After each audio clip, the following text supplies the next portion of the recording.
capacity to penetrate deep into the cell's mitochondria, potentially leading to increased energy, faster recovery, and the optimal performance your body demands. Train, fight, recover.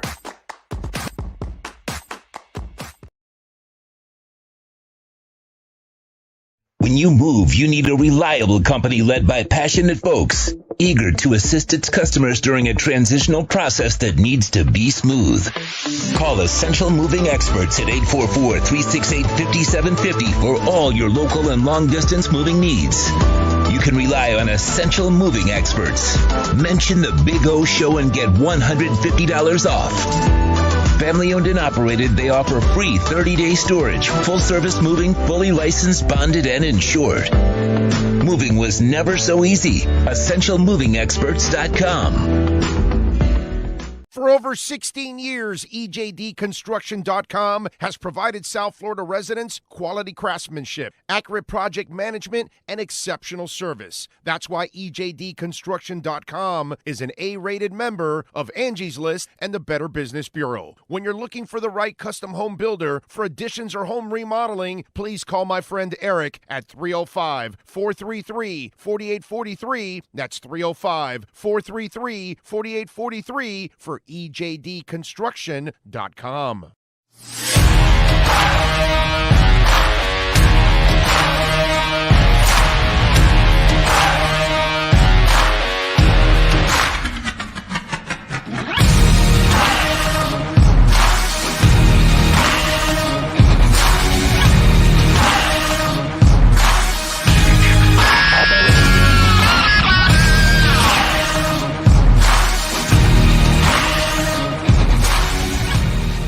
The viewpoint statements or beliefs expressed on the following program by the host, guests, or callers are not necessarily the opinions of FantasyAccess.com, Media Group Inc. ownership, management, sponsors, or website. The Sports Talk 305 Network is back. It's time to talk Miami Dolphins football with the greatest fan base in the world. This is the Miami Dolphins Postgame Show on the Sports Talk 305 Network. The show is mastered by Sean Stanley and Chad Shobe. Here's your host, the Big O. Oh, baby! Oh, yes! Who's number one in the AFC East? Huh? You tell me who's number one in the AFC East. 3rd and 22. 3rd and 22. Oh, man, this is good. Celebration, baby.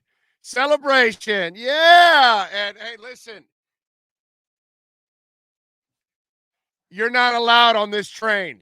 Just want you to know that. Okay? Phonies trying to get on. Oh, I need to correct you. Do a train now. Yes. The Kansas City Chiefs. I'm a little excited here, Sean. Yes, I'm sorry. What? The Kansas City Chiefs lost also today, so that means the Dolphins are the only undefeated team in the AFC. They're not just number one in the AFC East. Oh, I love it. I love it. Tua can't lead a high-powered offense. Yeah, 6 touchdowns. Tua can't throw deep. 3rd and 22. I'll throw a 50-yard bomb in the air, in stride, on money. Money ball. Take the lead. Boom. It's over. I mean, this was beautiful, man. This was oh, he's not tough enough. I never thought he was in today's concussion type paranoia, all that kind of stuff. You know, back in the day, they rung your bell, smelling something. Whoa, yeah, I woke up. Okay, you're back in there, right? No problem. I thought for sure Tua was done. I thought for sure he was done. And somehow or another, thank the Lord, the man was able to come back and put together, because, you know, Teddy's a nice kid and all that. I know some of you guys out there were like, oh, Teddy starts. Teddy's a real starter. You guys don't know anything about football. Teddy, God bless him. He's a phenomenal man, but he is really a backup quarterback is what he is. And the offense would have lost it. You would have never had this comeback. And the guy comes back, and maybe that pass where Milano almost intercepted, maybe he was a little still, finding himself or whatever. I don't know, man.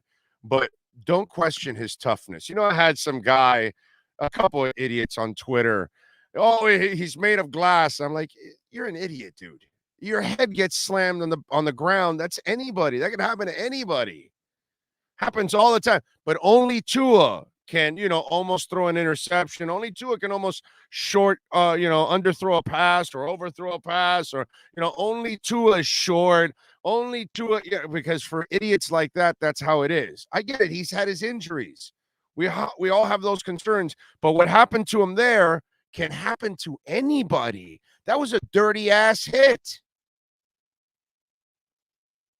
By the way, that third down that he threw inside the hash mark when he was fading back, money throw.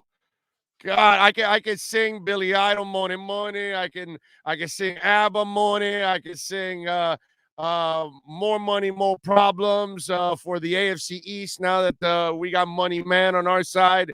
Yes, Sean Stanley, sir. I wanted to bring up injured in the loss to the Ravens. Mac Jones was injured again. Just throwing it out there. But only Tua gets injured. That must be incorrect. I think you're lying. I think you're just trying to make us feel better because we only have the quarterback in the NFL that underthrows a pass or gets injured or gets knocked around or whatever. That only happens to our quarterback. Okay. And also, Josh Allen kind of underthrew that last pass that could have maybe gave him the lead, yes. But I won't say it. No. Josh Allen is, by the way, that guy's a Sasquatch. He's a beast. He's just an animal. Oh, 100%. He is from another world. He is a great player. Okay. That's all it is. The pass. Yeah, exactly. And the Bills are a dirty-ass team, but he is a great player. And I am disgusted with the Bills the way they played. And the Chase Edmonds play, you stick him, and then he sticks it to you, asswipe. I love that. Nano Filmmaker, Big O Nostradamus. Thank you, sir. Thank you for the love on the Super Chat. We go with Sportstradamus on the program. But thank you, sir. And I told everybody on Twitter, didn't I tell you a Tua comeback is coming? Didn't I tell you that a game-winning drive was coming back, right? I told you. And I got to say something. I love Mike McDaniel. I'm not calling those two running plays at the end there in the last I'm putting the ball in Tua's hands, trying to make a quick throw. He's great in tight spaces, man. Let him make a quick decision. I didn't think you were going to run against him the way everything was going on. Carlos Segarro, thank you, my friend. I appreciate the love in the Super Chat. He says the team is going to give a heart attack. Dude, these are the good heart attacks because this is the team that you feel that can win, baby. That's the beauty of this Dolphin team. Have heart now. Have belief. Have character. This team is for real. This team just last week was down by 21 points and came back. Today, they were in a slugfest with the best team in the NFL and a freak at quarterback that they have that is just, those kind of people don't exist. It's like LeBron James. It's like those freakish, Jim Brown, Wilt Chamberlain, Serena Williams, Larry Zonka, Walter Payton. There are certain people that, Steffi Graf, there are certain people that come in our lifetimes as athletes that you just have, no matter, I know we hate the Bills and we hate the Jets and we hate the Patriots and all that stuff, okay? But Tom Brady is Tom Brady, whether you like it or not. And Josh Allen is a freak, dude. And you just have to give him credit. He keeps stuff alive. He's got balls of steel. He'll run. He's tough to tackle. He's tough to catch. He's a pain in the ass. Give your defense credit. They were on the field for drives of like 86 plays. I don't even know if there's that many yards in a field. I'm joking. Relax. But I'm just saying there were like multiple drives. There was one of 20 plays. There was like another one of like 16 or 18 or something stupid. Your defense hung in there and finally made the plays they had to make, which was brutal. I tweeted out a video of Jerome Baker where his shoulders dangling out of that tackle with Josh, which I bet they were looking at his hand with all of that. Everybody got banged up in this game. This was a tough-ass game. Your team has proven to you that they got cojones of steel. Your quarterback, God damn it, he had a hell of a comeback last week. And now on 3rd and 22, he says, that doesn't mean anything to me. And he throws a 50-yard strike. Got to have confidence now. Hey, listen, I love you, bro. I love my Jay Fiedler. Okay? But it's not the Jay Fiedler era. I respect Lamar Smith. Thank you for what you did. Thank you, Ricky Williams, for what you did. I appreciate it. God bless you, Sperano. Rest in peace. That Wildcat year was kind of fun. You know, Chad Pennington, thank you for playing intelligent football, keeping the team in the game constantly. I get it. They were all teams that had limitations and phoniness to it that you knew deep down inside as a Dolphins fan. This ain't the team. At least with Marino, you walked onto the field and you knew you had the ultimate gunslinger and you always had a chance with that dude. So it was different. You had the Marx brothers. You had a chance. Always. Deep down inside, you never had a chance with any of those teams the last 25 years that I'm talking about. You knew Jason Taylor, Zach Thomas, Tim Bowens, Pat Surtain, and Sam Madison were killing themselves to keep the team from scoring 15 points, because if not, the offense could not get to 20. Correct? Am I wrong? Jay Ajayi, Adam Gase, all that. Put it all away. Put the demons away. They just kicked Baltimore's ass for the second time 2 years in a row. They have now bitch-slapped Belichick 4 straight times under Tua, and now they beat the Buffalo Bills. It is time. It is time. Okay? It's Tua time is what it is. So enjoy it. Enjoy it. This is your freaking time. You suffered. You suffered forever. Have confidence. Have fun, dude. Root on these guys. Get behind them. Don't freaking come to me, some wussy-ass dude at the beginning. Well, no Raekwon and no, I forgot who. We're done. I'm like, dude, get out of my face. They just came back with last week on the road. Just get out of my face. I don't want to see this anymore. They dominated the Patriots. The Patriots never, ever were a freaking threat. Have confidence. Have fun. Enjoy it. You got a quarterback. You got a head coach. You got a front office. Bethel. Holy shit. By the way, where's the Greer people? Where are you idiots? Where's the Tua haters? Where are the Greer haters? The Bethel kid. Every week he's making a special teams play. They pick him off the street. You got a front office. You got a head coach. And you got a quarterback that's got balls of steel. Now stop doubting. Stop questioning. Have fun. Get behind it, man. Get behind it. Greg Sashi, baby, thank you. I love you on the super chat there. Remember, you can also make a donation through Cash App or Venmo at Cash Big O Show. That's Cash Big O Show, because we get the whole donation there. Here, YouTube takes 30%, but we appreciate it. If you got the Cash App, that's fine. I don't think any of our anybody in our company is going to complain about it. Here we go. Marco Rock says, God bless the D for hanging in there for so many plays. Amen to that, Marco. I'm with you, bro. Cigar Social Club says, can I get an all right, Miami? God bless you, my mad dog. Yes. Thank you, Cigar Social. I appreciate you, my friend. Thank you. EM Bowler EM Baller says, great team win, Miami. We're the top dogs now. That's right, baby. Thank you, EM Baller. Richard Ray says, Big O, can someone tell Sean Payton that Teddy Bridgewater conversation is over? Biggest win since 85. Sean Payton is a phony. You could tell you could tell you're playing with bullshit politics when one day you say one thing and then the next day you change your mind. I get it, dude. You had Teddy Bridgewater on your team. You had him. He's a fantastic young man. We all love Teddy Bridgewater. He had 9 touchdowns in your 5 games. I know the stats. None of his offenses have ever been dynamic. I was taking a crap when Teddy took over. Not because you're going to get annihilated or whatever. It's just I don't think you'll have a chance to really compete with elite people. You need quarterbacks that got the shit, and that's Tua. I'm trying to tell you that. Leon Fresco, Canes, Dorsey, and Jay Johnson, lack of composure. Thank you for the super chat, my friend. I'm just glad that the Dolphins outlasted a great team today. Okay? That's all. And a dirty team. Those bastards deserve to lose because they were dirty. Robert Triana, get him, Big O. You're the man. Let's go, community. Fins up.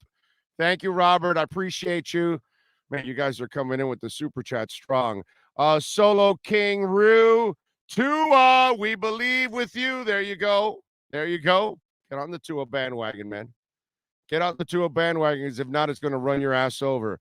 Just Eddie, thank you for the love on the super chat, my friend. Appreciate you watching the show. Let me get to the super chats. Jay Jones, Miami has the Dolphins, the greatest football team. We take the ball with Tua from goal to goal like no one's ever seen. We got Hill, we got Waddle. Yeah, we'll kick your ass on the ground too. Brian Walters, thank you. And a super sticker in there too. Thank you, my friend. Appreciate you. George says, we wasted a lot of defensive Hall of Famers the last 25 years with our less than average offense. George, a hell of a text by you, and that is fact, sir. Fact. Jose, Super Bowl bound, baby. I don't want to hear about how Allen threw for 400 yards compared to Tua's yards. Allen 63 attempts, Tua 18, and a W. And he got knocked out too. And they had drives that took like 87 minutes. It was brutal. William Quigley, yes. Cutter's Edge, proud sponsors of our program and the best landscapers in the world. I should know. I experienced it. I have it in my front yard and in my backyard. Yes. And he was at the game. He's got season tickets. He goes to all of them. He's a big Dolphins fan. If you need landscaping for your business, for your condominium complex, for your home, you call the great people at Cutter's Edge. Thank you, William. Appreciate you. I know you're a big Dolphins fan. Huge Dolphins fan, man. We love you. John Boyd WFC, let's go, Big O, 3-0, watching that epic defensive stand all the way from Sheffield, England. Yeah, I love it. There you go. Hang in there, man. I know that inflation is not good. Hang in there. The Dolphins maybe will help you feel a little better about that inflation. We're all feeling that inflation, but you guys are feeling a little bit more. Our friends over there across the pond, man, they're going through a rough one. Stu, what's up, baby? Thank you, Stu. Appreciate the love. George Ceballos, thank you, sir. Fins up. Thank you. Damn, you guys are.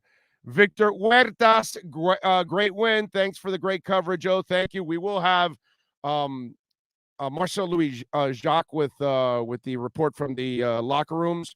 We're going to have Cameron Wolf. We'll have Tua's press conference. We'll have Mike McDaniel's press conference. We will get it all in there. Francisco Torres, thank you, sir. Appreciate you. Very nice of you. Sticker and all. Thank you. Very kind. Manny J. Snow, Miami is no longer a Bills vacation spot. Happy, sad flight back to Siberia. Yes. Get lost, you dirty bastards who dive from walls and miss tables. That guy's a loser. Man of 1,005 holds. No Teddy. Under the bridge. Water talk. Fins up. Exactly. Let's see. Matthew, thank you for the love in the super chat. Did you see the Bills OC smash his iPad? Too much. Aha. Yes. Yeah. It seems like the Dolphins are the ones like Tua, Gesicki, Mike McDaniel. They all stay cool. Notice that? You notice how we have like a cool team? Like Tua, everybody's like, oh my God, he can't throw. He's too short. He's got no arm. Oh, Gesicki can't block. Oh, Mike McDaniel, he looks like a geek. And those guys are just like, we're good. We're good. We'll prove it to you. We're good. Scotty Webb bought a Tua jersey today. My first one since Marino. You should. You should. That's the next quarterback for the Miami Dolphins going to the Hall of Fame. Buy it. That's a money player. Frank, game was on. Tua's throw to Waddle at 3rd and 22. Tua's got balls. What, you think coming back from a hip surgery to then play for a coach that hates him, then throws him to the lines for the Rams, so then Michael Brockers can slam him because Jesse Davis can't block? He's got balls. He's got balls of steel. Billy Shaw, thank you, my brother. Appreciate you. Appreciate you very much. Man of 1,005 hole. All Tua does is win, win, win. Exactly. No, but Justin Herbert, he's beautiful. He can throw for 100 yards. He's got locks. Rand Romero, how do you feel about today's game? I don't know if you can actually sense it right through the damn screen, sir, but thank you for the love on the super chat. I haven't felt like this since Marino, man. Okay? I'm telling you. I just told you right now that you better start feeling good about this team. This is for real. This isn't fraudulent. None of this stuff. Okay? It's happening a little faster than it should, but hey, what are you going to do? Bromar Smelly, thank you. McDaniel's a scientist. Con cojones. Okay? Because it takes kind of cojones to coach. I think we caught up finally. Thank you. Wow. Okay. Appreciate all of you. No, I mean, listen, today was one of those days that you're going to love because you're going to remember this. You're going to remember what you're doing right now as a Dolphins fan is there's a transformation going on. There's a transformation going on in the front office. There's a transformation going on in the coaching staff. There's a transformation going on with your quarterback. There's a transformation going on with the fan base. And then we have the periphery. I know I'm the media, but I'm kind of the guy that's like trapped in the middle of the media because, of course, I'm media and we have media access and we do everything the media does, but I'm blatantly a fan. I'm never going to hide what's back there. I'm pure South Florida sports. I will always be that. I was born here in Belgrade, Florida, in the West Coast, in the western corner of Palm Beach County. I'm a freak. I'm a real Floridian. I'm a real South Floridian. So for me, this is what it's all about, man. So there's a transformation going on. And, you know, for years, we had Shula for 30 years, and we had perfection, and we had somebody that always did it right. You know, I was having a conversation today with Zach from Sloman's. He's a huge Dolphins fan. And obviously the Sloman's family also enjoying the Dolphins win too. Alarmo's here with us. And his company's been around for 100 years. And it's a monster. It's a great company. I've seen it firsthand, you know? And why? Because they've been around for a while. So we had Shula for a while, and they were able to build a fortress of success. When you have Bill Walsh around for a while, Belichick, Popovich, you know, you get certain things, Dr. Buss with the Lakers, you get in a groove that your franchise, you know, you hope, right, that happens. Sometimes it's just a flash in the pan for some franchises. They're here today, they're gone tomorrow, but the Steelers have always been the Steelers, right? It's the Rooneys, the Rooneys, the Rooneys, the Rooneys. You can change the coaches and the general managers, but they continue to be, because if you're the Sloman's family, you know what I mean? If you're the Quigley family running Cutter's Edge, you know what I mean? That's why you become a monster. Because you, as time grows, if you know what the hell you're doing, okay? If you know what the hell you're doing as time grows, you become a big financial institution, a great law office, you become whatever it is, you grow and you become a great sports franchise. We had it for a while. They have it in the Heatland. Riley's been there, dude. Since Riley came from the Knicks, what happened to the Heat? They've changed all kinds of shit. And it doesn't matter because Riley and Arison are running the damn ship. So it's always going to be at some level. Viola and Sifu are now, before you know, they've done it. They've built the foundation now. Now is when they're going to start to really gain the fruits of their labor from everything that they've built the last few years. Oh, here's Mike McDaniel. Well, I'll get to my point later. The post before you came to Miami, how does it feel knowing that you're the only standing undefeated team in the AFC East and just transitioning to a short week, getting ready for Cincinnati? Yeah, I mean, again, people take me way too literal. I don't like these shock endings, but I'm just really, really happy for the team because this much I do know.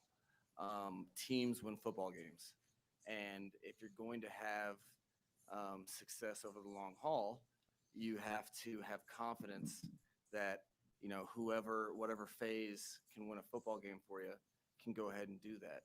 And it takes the collection. Every play is almost equally as important as the next. So to see guys persevere in a tough situation in a game that they took very serious, I knew we were going to get our best effort from everybody, and then to be able to finish the game with two unbelievable efforts by the defense. I think I couldn't have written a better script for what we're trying to do. It's a exciting day for the team, and we've had 3 opportunities, and we've won those 3. So that's also strong in perspective for us because 3 wins doesn't do anything at the end of the season. You need a couple more than that. So, but right now, very proud of the guys. We got a short week, so we can enjoy it for maybe a half hour, and then it's on to the next. Mike, time of possession, yards, first downs. You guys were underdogs and all that today. Can you talk about what you learned about the team, especially at the end of the game when they had the punt situation? What'd you learn about the way they held their heads high and were able to overcome that? Yeah, I mean, I think we had a lot of team. I learned a lot about the resolve. You don't know until you have it happen, and the team got a lot of confidence in the offense last week. So when you worry that when push comes to shove and you're trying to finish the game, that if you get a first down, the game's over, and you can't get a yard. You worry about the team's resolve. But I see much better than I hear. I was hoping, but to see the way they came back with confidence and played attacking football, I learned what I would hope to learn.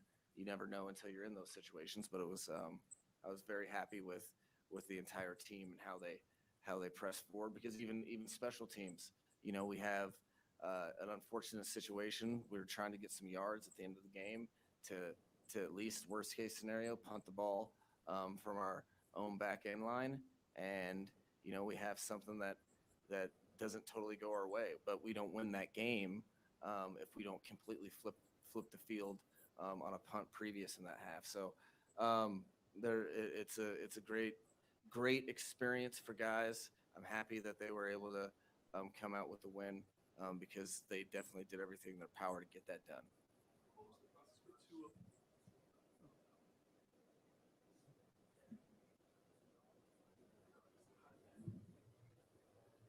Yeah. How did you adjust to that? No, that was live speed action. Now Tua, he went out with a lower back, and that was, I hadn't had that rep with him yet, and he kind of got bent back pretty significantly on a quarterback sneak earlier, and so I was kind of with everyone else when he hit his head on the ground. I assumed it was a head injury. But his legs got wobbly because his lower back was completely loose, and as he described it, it was like he said his lower back, it was like Gumby or something. So that was that. That is a challenge that happens all the time in NFL games. It was kind of fast and furious. We had some skill position players get dinged. We had some linemen fight through it, but those are things that you just have to be able to adjust on the fly. You better your whole staff better be in concert. You better have contingencies, and you better have know some plays you want to go to if things happen. So we were able to do the best we could, but it was a lot better when we had everyone back. That's for sure.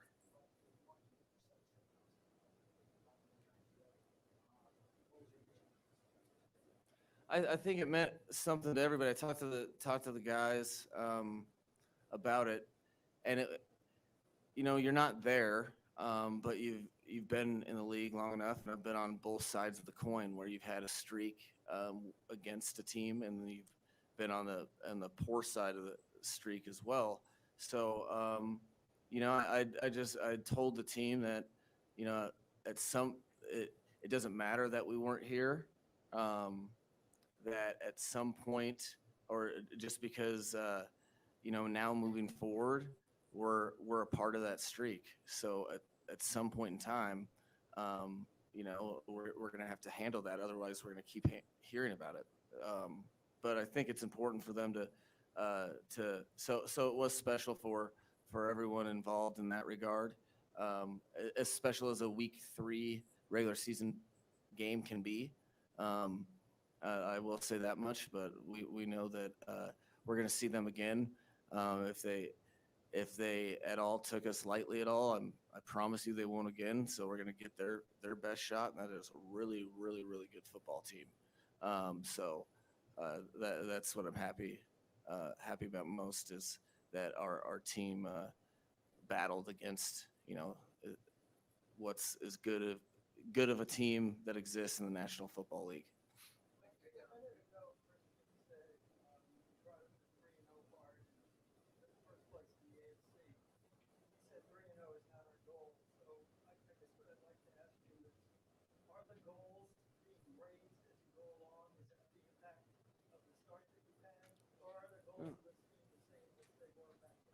No, I think you just you make it a little more abstract, because to me, I think everyone can identify what you don't want to do in this situation, in any year of your career, but particularly one where we have an opportunity to play some games with a team that we feel pretty confident in. You don't want to do yourself a disservice and fall short of your potential. So you just want to be as good as you can get and continue to grow. I think you bring up things as they're pertinent, and to me, because if you're talking about goals that happen 15 weeks from now, you're just going to get hit in the mouth, because every single week in the National Football League, everyone's giving you their best shot. So I think, now we can talk about, not sneaking up on people, but realistically, whether we're 0-3 or 3-0, we're playing the Cincinnati Bengals on Thursday night, and somebody's going to come out with a win, and somebody's going to come out with a loss. So you got to do everything you can in your power to make sure that you continue to progress in your game, and give it your best shot. So I think they will change when our circumstances change. Right now, there's no difference really between game 4 and game 1. We have to do our best to win football games, and if you win football games, you can kind of control whether or not you get to play playoff football or not, and that's kind of our objective.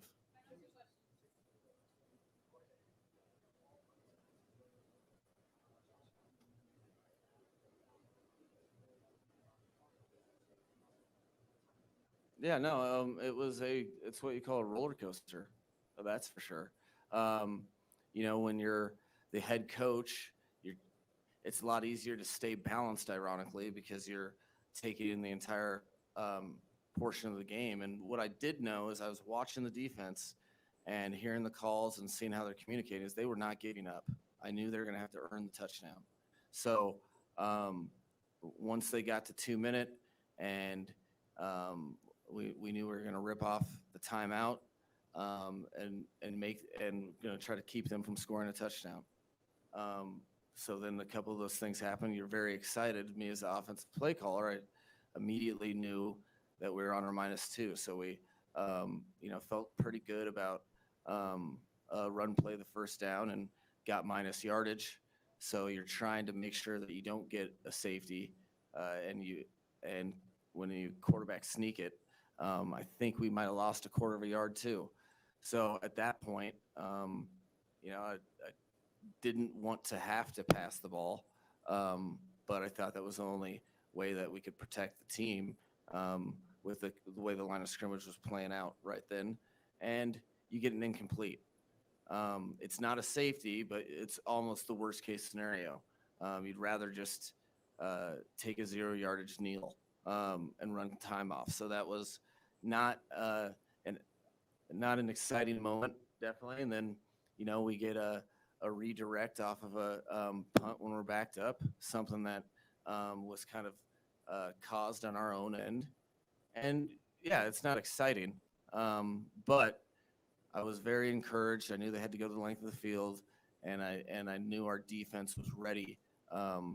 That they've been working for this for a long time, and they enjoy those opportunities. So I thought they were going to bail us out, and they sure did.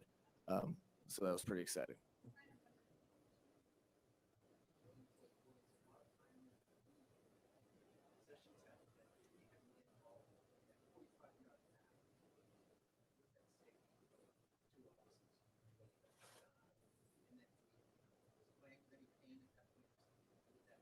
No, I think that's a big play that I think Tua will always remember, that a lot of his teammates will, because he was battling through, and that's really hard, especially with how he throws. He uses such great base and balance that he uses his whole core to throw, and he had to be on time and on rhythm.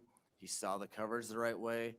He attempted to move the field safety as best he could, but I think it goes to show how important it is to him, how gutsy he is, how tough he is, and when he can sense when big moments are on the line, and just very happy that him and Waddle came up with the play to get us into scoring position that Chase ultimately ended up getting the score on. So that was a big one that I think we'll all remember for sure. Thank you, guys. There we go. That's the head coach. So back, huh? Is that what we're going with? We're going back? So it was to his back. Okay, yeah. He's got to use his core. Well, the core exploded for 50 yards. So last year, let me see. So Tua threw a 50-yarder to Waddle on the sideline with fractured ribs and a fractured knuckle, but he doesn't have an arm, remember. And so now apparently he has a back injury, and he flung it 50 yards on a dime in stride. Yeah, back. It was back, of course. He was wobbling, it was back. His head going against the ground. Please, that had nothing to do with it. Nothing to see here. No, I'm Kevin Bacon, Animal House. Nothing. There's nothing to see here.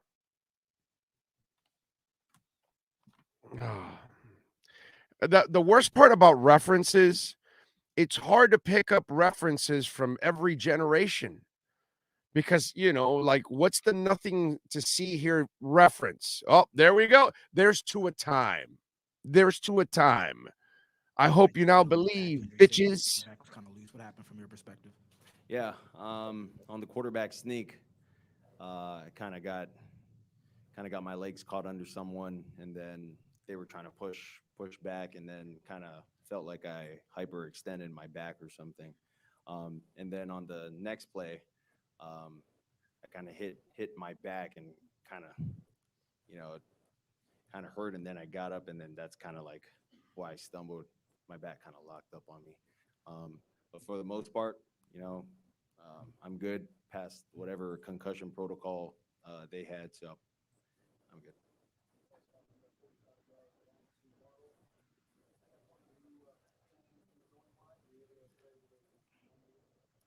Yeah, it was uncomfortable going in. You know, it was I guess you could say it was the adrenaline that was keeping me going with the throwing. But Mike called a play that he thought would work, and if we got a certain look, we wanted to take advantage of it. And so they looked like they ran quarters coverage, and they played really deep. So I try to hold the boundary or the field safety to Tyreek's side, try to hold him, and then I came back to Waddle, trusting that Waddle would beat his guy, which he did. And you guys not getting a lot of plays, a lot of possessions, but when you're out there, you were able to move the ball. Just from your perspective, I mean, what was it like kind of sitting on the sidelines for so long? I'm just kind of waiting to get the ball and then, just having so few opportunities, and even with some guys coming in and out. Yeah, I would say that was the toughest part of the game. We never knew when our next op would be, and then when we did get an opportunity, we had penalties on those, and then we'd go 3 and out in some instances. So against a good team like this, you can't do that. But I think we rallied, and you really look at it, the defense came through, and it kind of tells a picture story of what our team is capable of. It's not just our offense being able to help win a game, but it's the defense as well. And we've seen that today with their performance. Well, Buffalo's had your number of late, and now you guys are 3-0. You beat them. Where are you at as far as this season, and have expectations changed or raised? No, expectations haven't been raised, haven't changed. This is for us. This is what we believed. We believed in each other. We believed in ourselves. It might be new to a lot of the people that are watching, but for us, we don't go, we don't do anything more than what we're asked out there on the field, as well as practice, and that's what we do. We just trust each other, go out and play football. You're now 3-0, the last undefeated team in the AFC. How do you manage the celebration of this game, but then preparing for a short week, getting ready for Cincinnati? Yeah, I mean, you enjoy it. You enjoy it now, but it's a quick turnaround. So you got to move on quick, and get ready for Cincinnati. For me, I'm just worried about getting my back right. You guys obviously had great resolve at the end there after the safety. Can you talk about maybe your role now as a captain too? Were you stepping up and talking to people about how to stay maintained in your intensity at the end of that game? Well, it's kind of hard to get the guys riled up after they just came off. So, I think we can do better offensively in a situation like that, backed up, trying to help end the game with the ball in our hands. But, the defense went out there. They did their thing. It really hats off to them. They played an outstanding game, tough, and that's a really good offense, explosive offense. So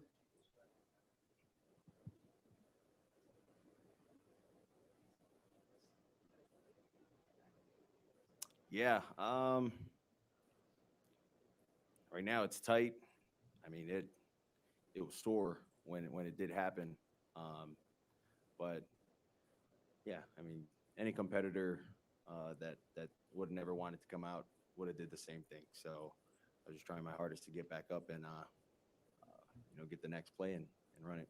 So to clarify, did you hit the back of your head when you fell down on that play? Yeah, I did, but I think I really hit my back first, because that's what I felt first.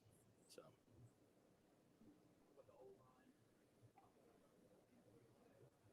yeah, they did a great job. I think they did a great job within the run game as well, and then within the play pass. I think they did a good job operating that way. There's still some miscues that we had from me communicating to those guys, but for the most part, it was clean.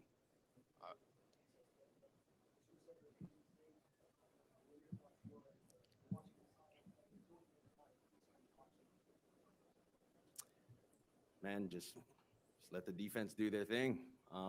You know, we're always hoping for the best. We're always hoping for a turnover. Our defense gives us a turnover, but I mean, you think of the drives that Buffalo had. I mean, they had some long drives. I don't know how many plays, but they took a lot of time off of the clock. So the stamina, and then kind of going through it, running around in the heat.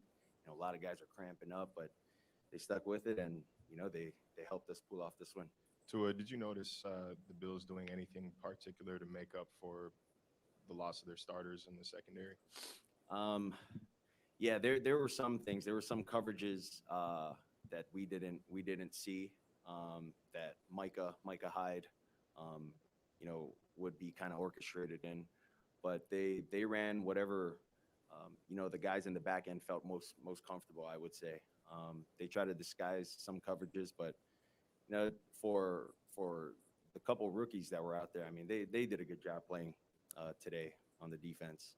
And then you obviously got someone like Von Miller, you know, on their D line. I mean, making it tough for us to run the ball and then pass. You know, I think our O-line did a great job kind of containing him and keeping him away from the quarterback.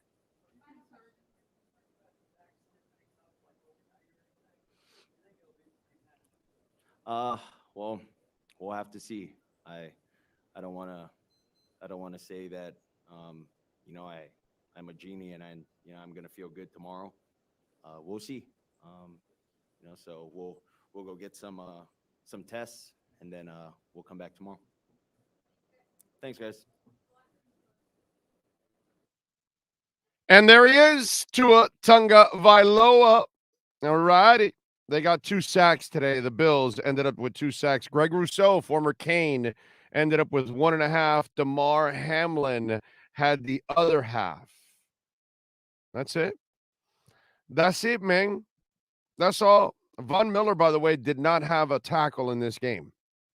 Did not have a sack. Jack. Just want to say that. Okay. That was very nice. That was very nice. Very nice. Okay, so let me get back. So it was his back, huh? Yeah, he thought he hit his back first before he hit his head. And of course, I mean, any of us that have fallen like that, it's your back that you really feel, you know. I mean, you know, take it from a guy that fell exactly like that on a basketball court, and my head went against the concrete.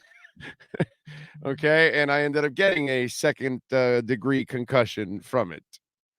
So, you know, but hey, listen, if they want to sell us back, that's all right. That's all right. You and I know, right? You and I know. It didn't matter if the glove didn't fit. You and I know, right? That Clinton, you know, he inhaled, you know. You and I know, right? I mean, we're smart, right? We know these things, right? We can see through the trees, right? Okay. But I don't want this now. Don't go questioning Tua's toughness ever again. Coming back from a hip surgery within 9 months to play the NFL, both of his ankles, each of them have titanium wire in them. Not he bust up his ankle and he says, no, let's put titanium wire. So that way I never have that issue again. You think he's tough? Then he plays.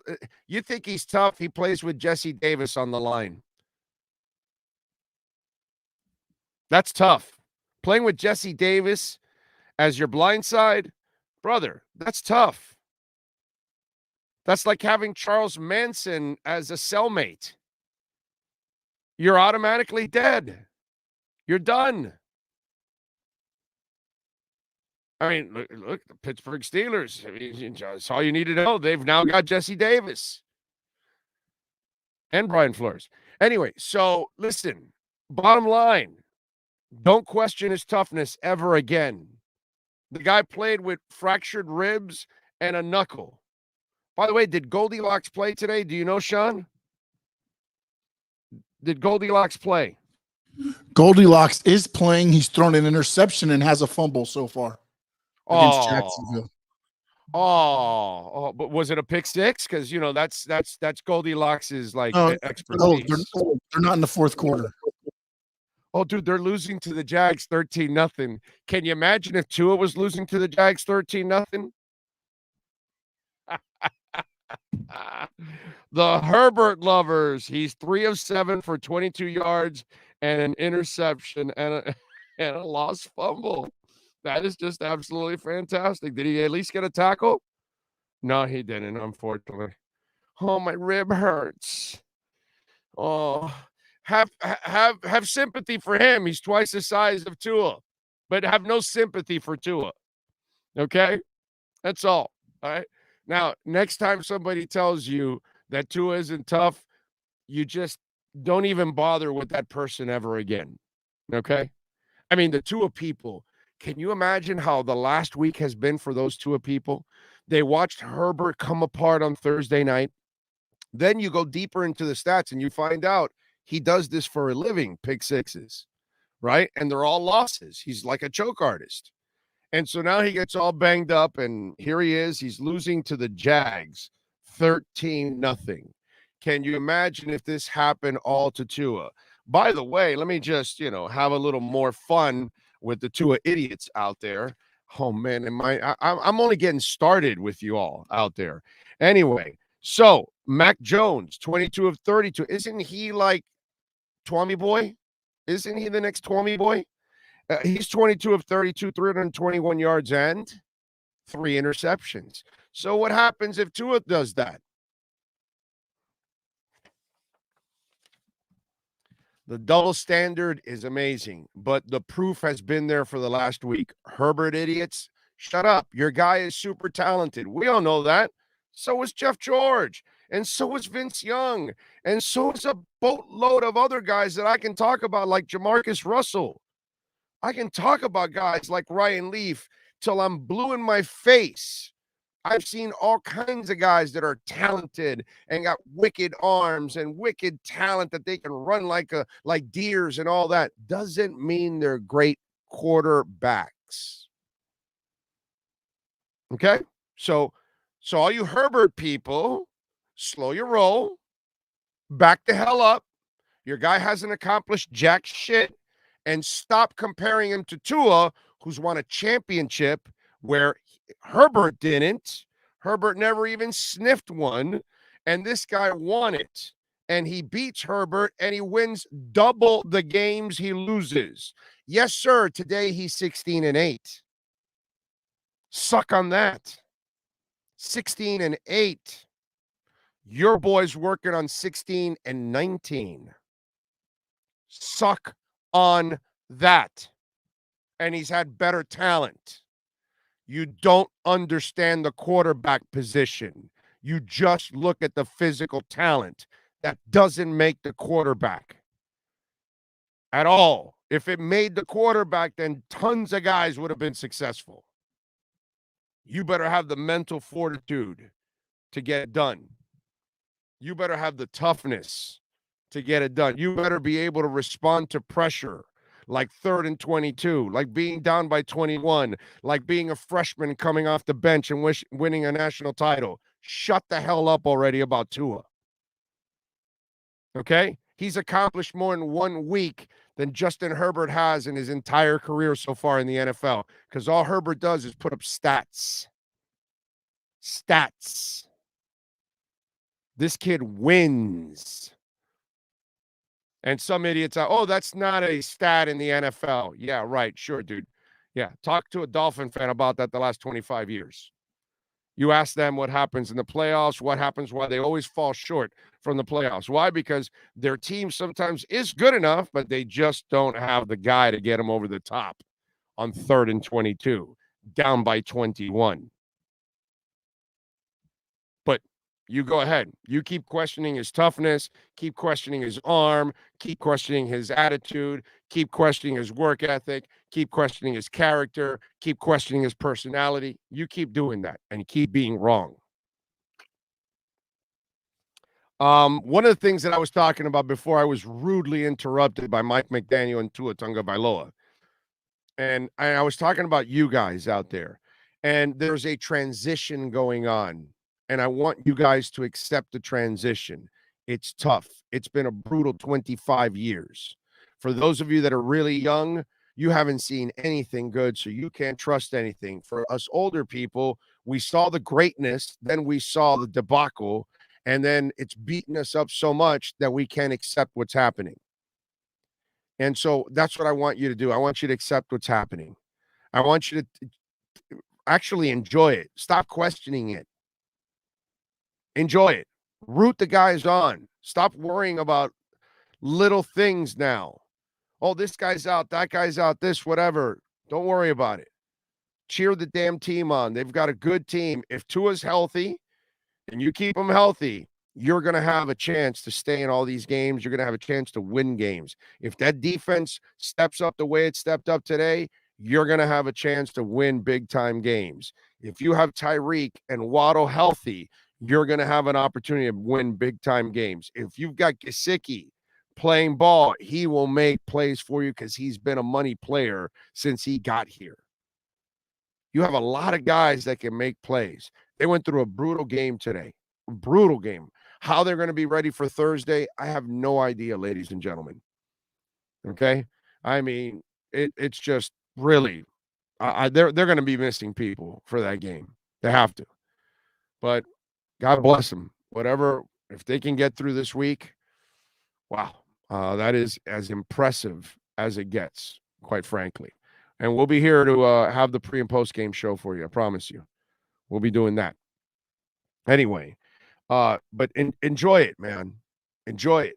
And, I was talking about before how you get your runs with coaches like we have with Riley now, and you get them with Shula. And I think now you got the front office, you've got the head coach, and you've got the quarterback. Now you've got the combination you've been waiting for. And look at the 2 wins you've had the last 2 weeks. And if somehow or another, let me tell you something, they're playing with loaded dice on Thursday. They're playing with house money. That's what I'm saying. That's not loaded dice. They're playing with house money on Thursday. If they're kind of flat on Thursday, I will understand. If they're 3-1, I'm not going to be depressed about it. I gotta tell you something, because they're human beings, and what they've done in the last 3 weeks is pretty amazing, because they're exercising demons like the Patriots, the Ravens, and now the Bills. I want you to think about that. I want you to think about the murderous row. People talked about how difficult the schedule is. It's not the schedule. It's the history of the Patriots. It's the history of the Bills. It's the history of the Ravens recently. The recent histories have been bad. And with the Patriots, it was already turning. And I think this year is kind of like the nail in the coffin, like it's over already. I told you in the pregame, I'm done with the Patriots. I do not fear the Patriots whatsoever, ever again. They're done. This is the beginning of the end for Bill Belichick, is what's going to end up happening, is what I feel. That eventually, he won so much, they'll give him his time. It'll be a Chuck Noll thing, and you'll run out of gas, and then they'll push your ass out and that kind of stuff. And it's, that's what's going to end up happening. You know what I mean?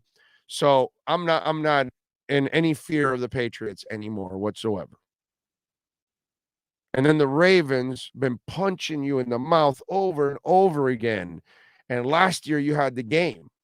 And then this year you went back and you went to their house and you won and you embarrassed them in their home. And yeah, the quarterback had a great day, but he peed in his pants in the fourth quarter, because when you really needed to be a quarterback and needed to get points, that offense fizzled, the defense shined like it did today. And the Bills is another demon you've been dying to exercise. So these 3 weeks were not just about a difficult start, not just about being 3-0 in the AFC East. It was about sending a message to all 3 of those assholes that, hey, things have changed. This is not going to go on anymore. You're not pushing the Dolphins around anymore. That's exactly what they've done for the last 3 weeks. The Bengals, they don't possess that history, that animosity, that embarrassment, that the defeats and all that kind of stuff. So I can see a mental lapse there. I can see a little bit of a, where you let off the gas a little bit, because humanly you're just worn out, emotionally and physically, because you're exercising demons and you're beating teams and you're sending messages. Big 3 weeks that just happened right now for the Miami Dolphins. Absolutely enormous. Let me go. I mean, the chat board's over. Yes, sir, Sean. What do we have? So Adam Schefter is reporting that per source, NFLPA has told the NFL that it wants to initiate a review of the concussion protocols in light of Tua's return to today's game in Miami. And then Marcel retweeted that and said, interesting note here, at halftime, the Dolphins said Tua was being evaluated for a head injury. Right, they did say that. Yeah, they sent out that. Yeah, and then no, it's not. Why'd you say head? Back, the other 4-letter. Yeah, no, I got it. That's how it went. That's it. I played it out for you right there. That was exactly what happened. That was a dramatization. The actors in this dramatization are only replaying the events that happened in the case. So I'm just saying that's kind of what ended up happening. Jason Myers, big win today with how many picks we dropped and how long our defense was on the field. What a great win. No excuses about their defense being inexperienced. I'm so happy. There are no excuses here, dude. This is the NFL. Show up. And by the way, they've been kicking the Dolphins' lesser ass for years. A Dolphin team that never had the quarterback, a Dolphin team that really didn't have the coaching, at times didn't have a front office. So they've been taking advantage of the Dolphins for years. Now they got the front office. Now they got the coach. Now they got the quarterback. And now it's even level playing field. It's on now. It's on now. Now they're facing a team. So they've been taking it. They've been winning against the lesser Dolphin team the entire time. Charliliums or whatever arcade, 15 minutes of offense still outscores Bills. That's right, baby, because you got Tua time. You got a money man. Thank you for the love. Wallace the Brand, do we win on a short week after that effort? Well, I just talked about that, so you just got my thoughts a little bit on that one. AH360, do you run that third down goal line play or sneak it to keep the clock running? You know, I understand he was trying to keep the clock going. I probably would have had him pass on second down to try to get a little space out of there. I trust Tua, but that's just me, you know. But hey, they won, man. You can't. In the end, what are you gonna do? Yeah, they obviously did not make the wrong calls. So some of you wanted them to score. Think about that. No, let them score. Let them take the lead, and then you can get the ball to take the lead again. Are you sure that's going to happen? Love the trust in Tua. Leon Fresco, maybe Allen does not have an NFL arm that last throw. I know, Leon. Did you see that? What a noodle arm that guy, that Josh Allen. Big for nothing, noodle arm, underthrowing. So weak. I got to tell you, noodle ass arm, Allen. EJ Barrow says, hey, Wilkinson was just awarded the Red Cross for giving Allen a field vasectomy. Very good, EJ Barrow. He always has fun on Twitter. He's actually a good follow on Twitter. Robert Bose says, Esiason on CBS, Lucky Rabbit's foot win for McDaniel. F him and the national media. Great show. Yeah, lucky. There's no lucky in the NFL. There's no lucky there, dude. They earned that. They took the win away from the Bills. The Bills were right there to score, and that's a high-powered offense that is impossible to stop with that stinking mobile Sasquatch that is back there, that he's hard to tackle, hard to catch. I mean, that guy's an absolute freak of all freaks, dude. Steve Chapman, thank you for the amazing support always. We've suffered for so long. We deserve this. Amen for that, Steve. Thank you. Thank you out there. I got to get to the Venmos and the Cash Apps too, because you guys got a crap ton there on Venmo and Cash App. Damn, the texts are amazing. Please smash the like button. It is very important. The 2,000 that are watching, that you hit the like button, man. Let's get that thing, over 1,000 there. I'd like to get to the 2,000 that we have right now. Everybody, you're looking at this. Hit the like button, please. Come on, the Dolphins won. The Dolphins won. I am the only media member in the damn planet that believes in Tua from the get-go. Do it for Tua. Let's go. We got 2,100 people watching right now. Smash that like button for this amazing win. It's like making it rain in a strip club, right? That's what it is.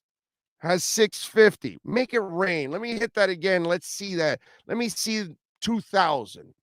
That would be awesome. Manny J. Snow, I just realized that not only McDaniel has a degree from Yale, but also a degree in full-out BS. Yeah, yeah. Listen, you know me, I'm not a bullshit artist, so I gotta go with. It's funny you want to sell me the back thing. That's fine, man. If you want to do that, Eric Echevarria. Where's Marcel Louis-Jacques? Oh, by the way, Sean, send them invites. They may not have any. Okay. Who I've else caught on is here? to you already. I already sent them. Okay, Muzi, remember all of your insiders saying that we have no depth on defense and wonder why we didn't go sign free agents. Greer knows how to pick them, baby. Yep. Apparently, they've got enough to survive a deluge of injuries. Richard Ray, thank you for the love. Come on, Big O, say his name. Oh, I should learn that. Let's make it a train. I should learn how to pronounce his whole name. I don't know how to do it, but I got to do it. You're right. Andy Cornell, fins up from Scotland. Thank you, Andy. Appreciate all of you out there, as always, watching from all over the world. So kind of you all out there, as always. Man, I can't catch up. John C. Can't wait for your interview with Marcel. Let's go Miami. It's coming. We're going to have Marcel. We'll have Cam on. H360 says, beating Herbert was fun until Tua lost to Tannehill with the playoffs on the line. How about our wait until week 17 to get the report cards out? I'm not worried about that, bro. That was with a stupid coach. They ran in the first half of that game, and then they chose not to run again in the second half, which, of course, is not going to help your passing game. But go ahead. You make it about Tua. You fought. We're just talking about this shit. Okay? I appreciate the super chats, AH360, but I'm going to keep it 100, my man. Don't tell me about what happened in the past. It had nothing to do with Tua. That's what I said for 2 goddamn years. It's the coaching. It's the offensive line. It's the talent around him. It had nothing to do with Tua. Tannehill has a running game and an offensive line, and at that time, beastly wide receiver. Of course, he's going to win. He has all the weapons and the coaches. Stop falling into the trap and stop saying stupid shit like blaming him for anything last year or the year before. And thank you for the super chat. Frankie Fresco, Big O, that countdown for the last play of the game felt like New Year's. I'm with you. No, seriously, stop blaming him. I got tired for 2 years of defending him because people that don't know football keep blaming him for the shit around him. And look at the difference. You're 3-0 with real coaching and real talent around him. Stop it already. Jesus. I'm trying to have a good mood here, man. Don't ruin my good mood. The Bug Mike, great win. No more QB sneaks for Tua, please. He's unstoppable when healthy. Exactly. Yeah, I didn't like the QB sneak myself. I'm with you there. And if I'm going to nitpick a little bit, yeah, I'm not a big fan of he doesn't have the body. I'd rather he can beat you with his mind and his arm and his accuracy. I'd rather do that. Just don't blame him for the crap that we've had in this damn place for a while now. So freaking tired of that, man. Really am. Adam Sadowski, thank you, sir.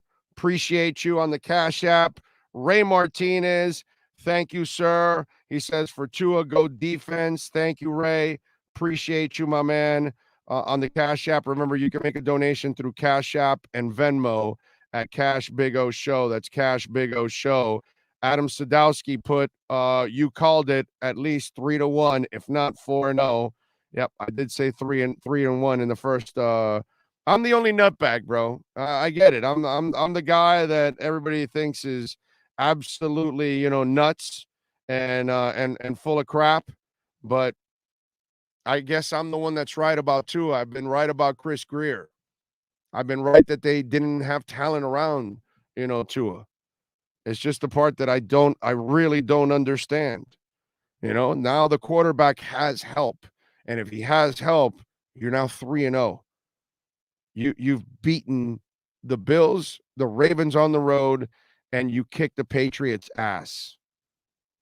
It's absolutely phenomenal. Angel Zuniga on Venmo, thank you, sir. Appreciate you. Didn't put any message, but you put some Dolphins. Steve M, as always, he goes, laughing out loud, believe. I need to see him complete a season without missing stretches of games. I need to see him handle cold weather without losing to Tannehill. See, that's ridiculous. And how about making and winning in the playoffs? Long way to go before anything is right or wrong, brother. Okay, that's fine. And he'll prove you wrong then too.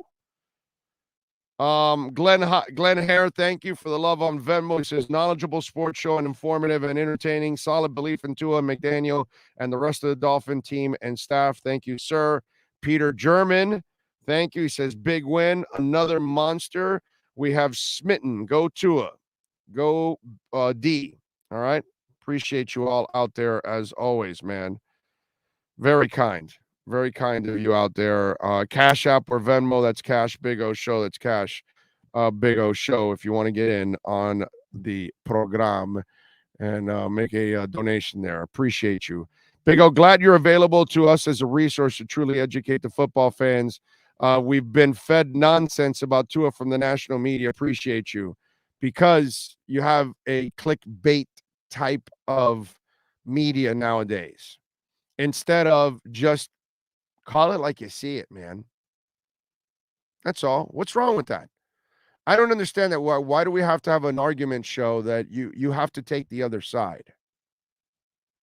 Even if you don't believe it, you have to take the other side. They tried to play that shit with me once at QAM, and I said, no, I don't do that, bro. I had to take the bad guy side. And I'm like, no, dude, I'll be the bad guy. Don't worry about that. That'll happen naturally. I'll be the bad guy. Don't worry about it, dude. I'll be the bad guy. I'll tell you that the Ndamukong Suh signing is trash. I'll be the bad guy. Don't worry about it. I'll tell you that Tannehill will never be a franchise quarterback. I'll be the bad guy, but I'll believe it at least. That's the difference. And that's what we have in our society. ESPN and all these shows, it's trash. It's just trash. It's producers that come in and they find the topics to create controversies, and they know that the two people are passionate, and they know they can get under your craw, and that's what they do. That's all. It's not about really actually trying to tell you what they see. It's not actually about complimenting people and, hey, let's talk about the good stuff. No, because it's boring, dude. Let's get into the controversy.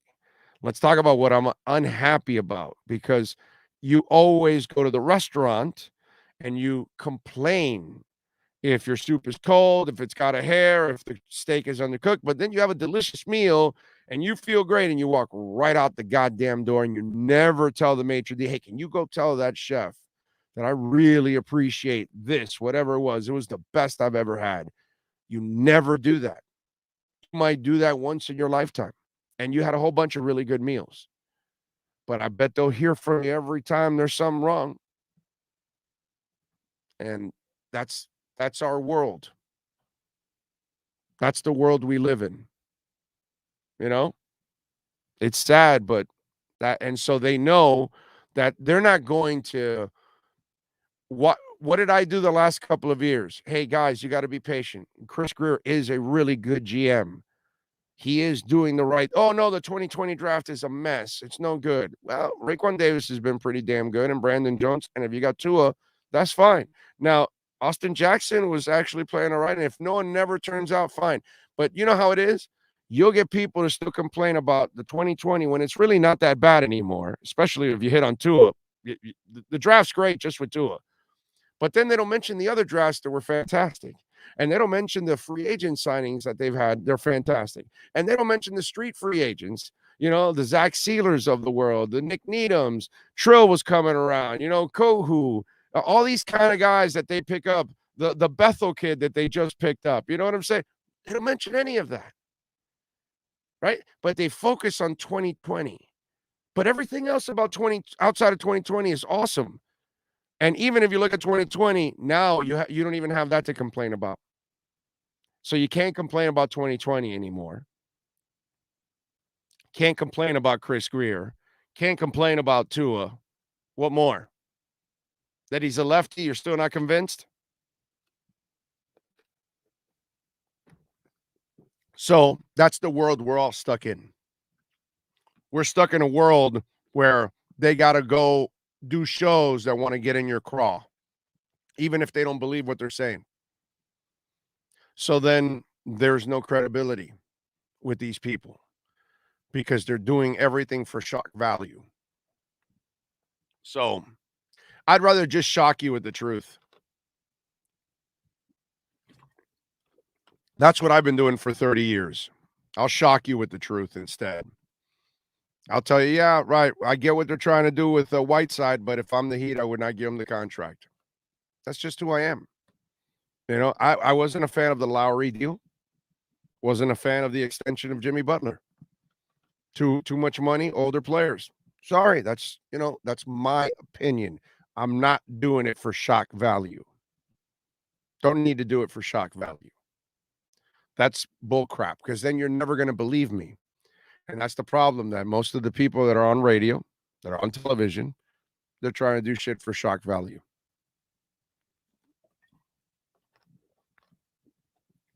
So that's why you're fed all that crap. Sucks, right? But it's the truth, unfortunately. Let's see. Adam Burke, Bills were too cocky today. Can't wait till we go to New York. Yeah, and Miami might even be a better team by then. You never know. John Hausman says our O-line was big, a huge change from last year. They listen, they're not there yet, but at least they've become much more serviceable. Let's call them that. Okay? They're not a great line yet, because that would be ridiculous for us to call them that, but they've done a good enough job for you to be 3-0. And kudos to the defense, man. You know, the defense got beat up last week for 3 quarters and then started, well, maybe halfway through the third quarter they started to make plays and get the ball back for the offense. And then today, in that heat, that Bills lineman was not faking it. That dude he was gassed, brother. He was gassed. He felt, you know, Sean, I was thinking of you and me walking in between the 2 arenas in Vegas, where that gap was, that it became like a freaking oven. You remember that? Oh, yeah. My God. And the other thing was, they also announced that he had a head injury. Who? So that lineman that went out. Oh, the lineman. Okay. Oh, yeah. Wow. Amazing. Really amazing. What a game to have the intestinal fortitude to kind of survive through that heat, the physical nature of that game. The Bills were dirty, bro. The Bills took several dirty shots. The Tua shot, the Chase shot. I think I'm missing one more that might have been dirty. Can you help me out there? Besides Chase and Tua, was there one more that I'm missing that might have been dirty? I think there was one more. I don't know why I'm trying to remember that let me see if I wrote it down. I might have written it down here.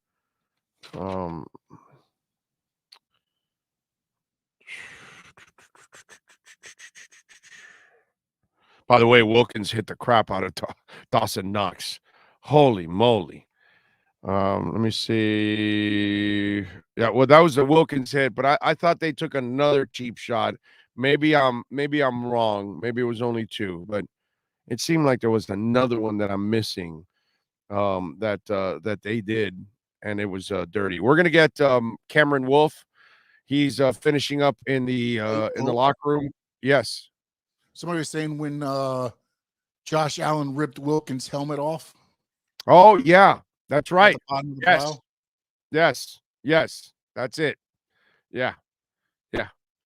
I guess Wilkins got a little excited in his celebration, and Allen didn't like it. Yeah, I mean, Wilkins can be kind of physical in celebrations, because whether it's football or celebrations, Wilkins takes him serious, and he plays hard. Yeah, Herbert's losing to the Jaguars. I know, Matthew Walker. I know. Can you imagine if it was Tua? Yeah, but Herbert he's God. He's just so fantastic. He's so beautiful. Justin Herbert, 13-7, by the way, is the game right now. Touchdown and an interception for Justin Herbert. But hey, he's a trooper. He came back to score a touchdown for the Chargers. So he's awesome. I'm with you there. All right, what else do we have on there's so many things to talk about in this game, from Tua getting rocked to coming back to Chase Edmonds getting rocked, then scoring that touchdown, the defense coming through at the end. Javon Holland, by the way, they're forcing a fumble on Josh Allen and Ingram recovering. There's so many moments in this game that was just absolutely awesome. And then there are frustrating moments like Needham not able to contain Moss on the sidelines, and he takes off for that 43-yard run. Just there were those moments that had you on the edge, and then there were moments where you just were like so impressed with what the Dolphins were able to do. You know what I mean?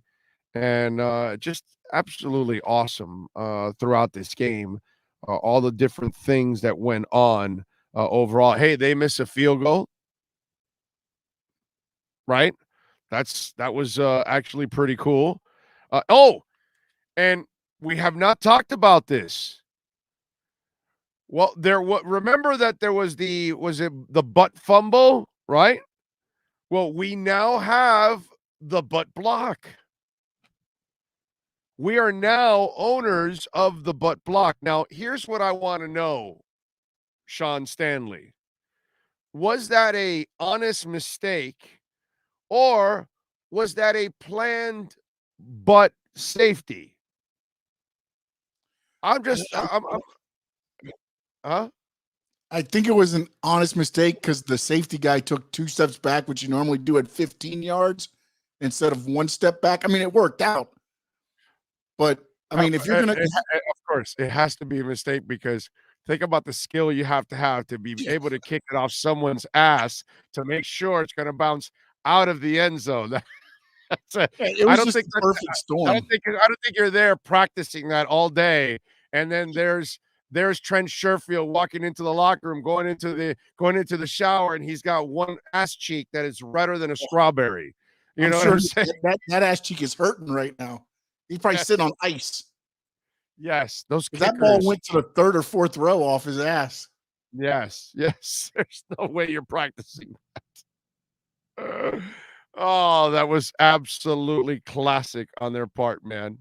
I thought it was on TV too, because they were like, "Oh, it's blocked by the Bills." Then they finally come back and they show what actually happened. They were like, "Oh."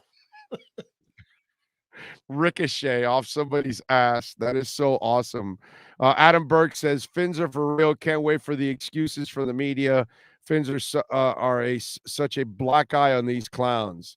Well, the Tua and the Chris Greer people and the Justin Herbert people, I don't know if they're all the same, but by the way, if you're a person that thought Tannehill can play, Tua can't, and Greer can't also be the GM, and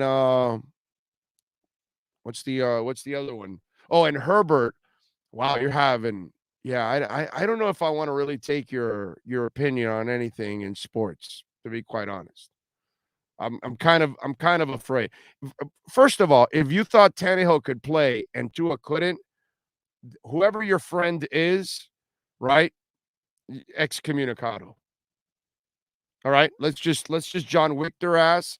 Let's just tell them they're no longer allowed at all in the Continental, and in fact, one more mistake, we will put out a hit on you. That's all. That's it. That's all. Excommunicado. If you thought Tannehill could play and Tua couldn't, and I know some of you right now are going, oh my God, I have a friend like that. Yeah, I have a friend like that. And that's it. Think about that person that you know, right? That thought Tannehill could play and Tua couldn't. Think about that person. That's pretty bad. That's an indictment of all indictments. David Triana. Oh, how about Ken Dorsey losing his mind in the booth? Looks like he was still upset about Middle Tennessee beating UM. Either that or maybe effects from the concussion against Ohio State were happening at that moment. I don't know, something like that. I don't know. But yeah, it wasn't good for him. He wasn't happy. I can tell you that. Live in Western New York. The excuses are already making the rounds. That's all right, Thomas P. Let the Tua people have excuses. Let the Chris Greer people have excuses. Let the Justin Herbert people have excuses. Let the Buffalo Bills fans have excuses. You know, what's their excuse when they were playing a lesser Dolphins team every year that didn't have a quarterback or real good coaches, or it was kind of a disaster? I mean, do you really think we have any kind of advantage led by Mike Tannenbaum? Let me repeat that again. Do you think the Miami Dolphins have any kind of advantage led by Mike Tannenbaum? Do you think that the Dolphins have any advantage with Mr. I want to hang out in Saratoga and bet on the horses and run the Dolphins from Saratoga in Bill Parcells? Come on. Okay. I don't want to hear about what they've been taking advantage of. Okay. Because the playing field's not even level yet. The Bills have been at this for 5 years building that monster. The Dolphins just started, I say, a couple of years ago. So they're behind. Just want to make sure you understand that. Ohio John says, can you explain why the Bills were able to use their cramping and free timeout? I'm going to say it's because of that lineman. It was a legitimate injury, and it wasn't inside the 2 minutes. I want to say, you know what? Cameron Wolf is here. Let's go with our KSDT Miami Dolphins postgame report with Cameron Wolf. We unleash the Wolf Pack as we get the latest in the NFL and the Miami Dolphins with our KSDT CPA Pro Football Report with NFL Network insider Cameron Wolf. KSDT is one of South Florida's largest and one of the country's fastest growing accounting firms. KSDT CPA is a full-service firm that also excels in crypto. Visit them at ksdtcpa.com or call 305-670-3370. Here's NFL insider Cameron Wolf. Hey, Cam, how you doing, baby? What's good, man? How you feeling? What do you think? What do you think? I see the jersey. You feeling? Yeah, of course. Well, what do you think? Of course. Yeah, damn right, bro. I've been one of the few people that's been on this whole wave from the get-go that I never veered from Tua or Chris Greer or any of this shit. So you're damn right I'm happy about this because I've been right by miles. Like some guy just says here right now to me, can we stop talking about Justin Herbert? And I'm going to go, no. I'm going to keep talking about Tua compared to Justin Herbert because that's what you kept doing, the Herbert people out there. So I'm going to rub it in now. I'm going to have fun now on all the Justin Herbert people. All right? Because I've got to see you actually win something. So I'm going to you know what it is? You know what it is, Cam? You got to turn down the volume. We got the feedback. The volume from your phone. I guess for the something. You got some feedback. Yeah, I'm in the car, man. I'm trying not to sweat. Okay. No, I got you. But if I start talking, it's going to start repeating. There we go. Now you got it. There you go. And you know what I feel like now? You're young, but I don't know if you remember this. Do you remember when Michael Irvin was accused of something? I don't know. It was like some cocaine thing at the White House. Folks, for you youngins, we're not talking about like the legit White House in D.C. The Cowboys had this fun house called the White House, that Cowboy players would go out. And they said he was with some prostitute doing coke or whatever. And he was never, he was like innocent of it, right? And he came back at the media and said, use the same energy that you used to convict me publicly to say that I'm innocent. You know what I mean? And that's what I feel like now. Use the same passion that you used to say all these things about these guys and now praise them instead. So that's how I feel today. Yeah, hold on 1 second. I'm trying to get your my audio in. Let's see what is going on here. Live, baby. You gotta love it. This gives me time to get a little honey. Remember, we'll be on tomorrow later in the afternoon because we're going to be at Heat Media Day. Okay? So we'll be over there, and then we'll be on in the afternoon. How are you doing now? All right. Good. You hear me? Yes. Did you hear what I told you before? Yeah, I heard most of it. I cut off at the very end when I was trying to mess with my AirPods. But yeah, man, I think that this team, this was the game for me that, the Baltimore game was great. But I think that this game against the Bills team that's had your number, they've won 7 straight against you. They got Josh Allen. They're the class of the division. And to win the way they won, it kind of showed me 2 different elements of this team. Like last week was all Tua, Tyreek, and Waddle and McDaniel. They drove that comeback and led it themselves. This game, Tua makes the great pass to Waddle. The defense holds playing 90 plays against this Bills offense and only holds them to 17 points. This is a complete victory. The defense didn't hold up their end of the bargain in week 1. Offense didn't really hold up defense didn't hold up their bargain in week 2. Offense didn't in week 1. This game, everybody did. And so I think this is their best win of them all so far. And I think that this team, you can't ignore what they're doing. I heard a lot of excuses last week from folks. The Ravens game, there's a lot of busted coverages. The Ravens gave that one away. This one, the Bills played pretty good offensive football with Josh Allen, and defensively, given their injuries, they played pretty stout too, and they just got beat by a team that was better today. And so, by the way, the Ravens peed in their pants. They scored 3 points in the fourth quarter. Let's not just say. So if the Ravens want to complain about their defense, well, their offense went to crap in the fourth quarter. That's the money quarter. Right. That's the money quarter. Okay. But that's what I'm saying. This one's more impactful for me because the Ravens, although the Dolphins went and took it, the Ravens gave it away on both sides of the ball almost as much. This one wasn't the Bills giving it away. It was the Dolphins outplaying them throughout. Like there wasn't like this, big mistakes. Josh Allen didn't throw any picks. They didn't give a lot of busted coverages. This was just them getting outplayed. And so that to me is something as Dolphins fan, you get really excited at because you go head to head, mano a mano, 2 straight weeks with Lamar Jackson and Josh Allen, and your quarterback and your defense ends up winning. It's hard not to consider the Dolphins anything else but contenders, top contenders in the AFC. All right. They don't have this win if Tua doesn't return, so I totally understand that. The Dolphins put out themselves that Tua was being examined for a head concussion. You tweeted out about that. They come out and say back. And, I get it, bro. I get it. Bill Clinton didn't inhale, and, OJ's innocent because the glove didn't fit and all that. So I get it, bro. I get it. It's just kind of hilarious. And I don't know if you saw on my Twitter feed, as they were coming back from halftime, the NFL had a commercial on about concussions, actually, and how they're protecting players and all that with their helmets and all that. So it's just kind of hilarious. And I thought for sure there's no way he returns. Right. In the 90s, in the 80s, in the 70s, they rung your bell. Smelly saw you're back out on the field. Nobody knows. Nobody cares. But I thought for sure he wasn't going to return. So what is on the line here?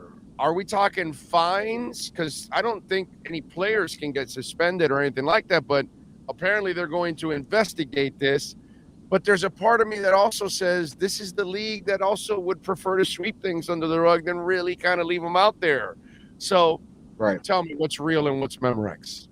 Yeah, I mean, the reality of it, we all saw that play. And my reaction was the same as everybody's reaction. the dude has a concussion and we're not going to see him not only the rest of this game, but also they play Thursday night against Cincinnati. He's probably not going to clear concussion protocol for that. So that was my initial thought. But as a reporter, we're not supposed to speculate. We're not supposed to, even if it looks obvious, you're not supposed to make that jump. And so I just sent out what I saw. He hit his head. He looked wobbly. He went straight into the locker room. That's it. And then all of a sudden he comes out and I'm like, whoa. And it was interesting because in the press box, they did announce it as a head injury. And so after the game, you hear Mike McDaniel and Tua explain why it was the lower back and why it locked up. And I'm not going to pretend to be a doctor. I don't know how much a lower back injury can make you do that. I just know that a head injury can make you do that. And so from what I understand, the NFLPA is going to do an investigation of it. I don't know if there's been a ton of investigations into these concussion protocols recently, so I don't even know what the precedent would be as far as like a potential punishment. But I will say, I mean, there is an independent neurologist who handles the concussions. So I'm guessing in this case, there would have been the same, and that he would be the one who would have the real answers to what exactly happened in the situation.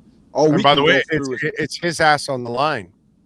So he has to, he has to do the right thing, because they're going to, if they want to, now if the NFL wants to bring in another independent doctor to put Tua through a test on Monday or Tuesday and Tua doesn't pass it, then that becomes a problem right there and then. But here's the thing. With the whole HIPAA laws and all that kind of stuff, I don't know how much control the NFL has over that at times too, if the player doesn't want to release it. And then the other thing, that I'm thinking about, when you're looking at this situation, we can never really tell what a human being is going through. And while he might have been woozy, dude, it might have been, you might have rung your bell a little bit, but you really weren't concussed. You know what I mean? And maybe that's also possible too. And that's what we cannot tell. And Tua did say after the game that he cleared a concussion protocol. So they did go put him through the protocol based on what he said. It's not like they got back to the locker room and were like, hey, it's a back injury, you're all good, and send you back out. They did tests and they said he cleared them and he passed them. And they realized, they said that it was the back that caused that motion that we all saw that made him look like he was out of it. So like I said, all I can go by is what my eyes saw and then what I am told. And from there, I'm sure the investigation is going to find their answers. And as of now, the team is moving forward, through it. So I will say, I saw Tua after the game. He had wraps and padding on his back. It looked like he had ice on the back. So I will say, like, if there's some sort of, gimmicky deal going on here, they're going a far way to sell it. So although my eyes told me one thing, I give the player and team usually the benefit of the doubt, and they're telling me that it's the back. So I guess it was the back. Yeah. Although this is, whatever. It's just, it's funny how, this whole thing ends up working out. Now, by the way, are they going to also question his toughness anymore? By now, no, you come back from a hip surgery in like 9 or 10 months. So you can get slammed by Michael Brockers. You play with fractured ribs and a fractured knuckle, and you have Jesse Davis as your right tackle, which takes a lot of balls in itself. And now you see him where he gets knocked around and then he comes back. I'm just wondering, are we done with the miss already? He can throw deep. Well, he just threw a 50-yard pass on a dime on 3rd and 22. He can't run a high-powered offense. Well, he just threw 6 touchdowns. I'm just saying, how many miss have been busted already at this point in the last week?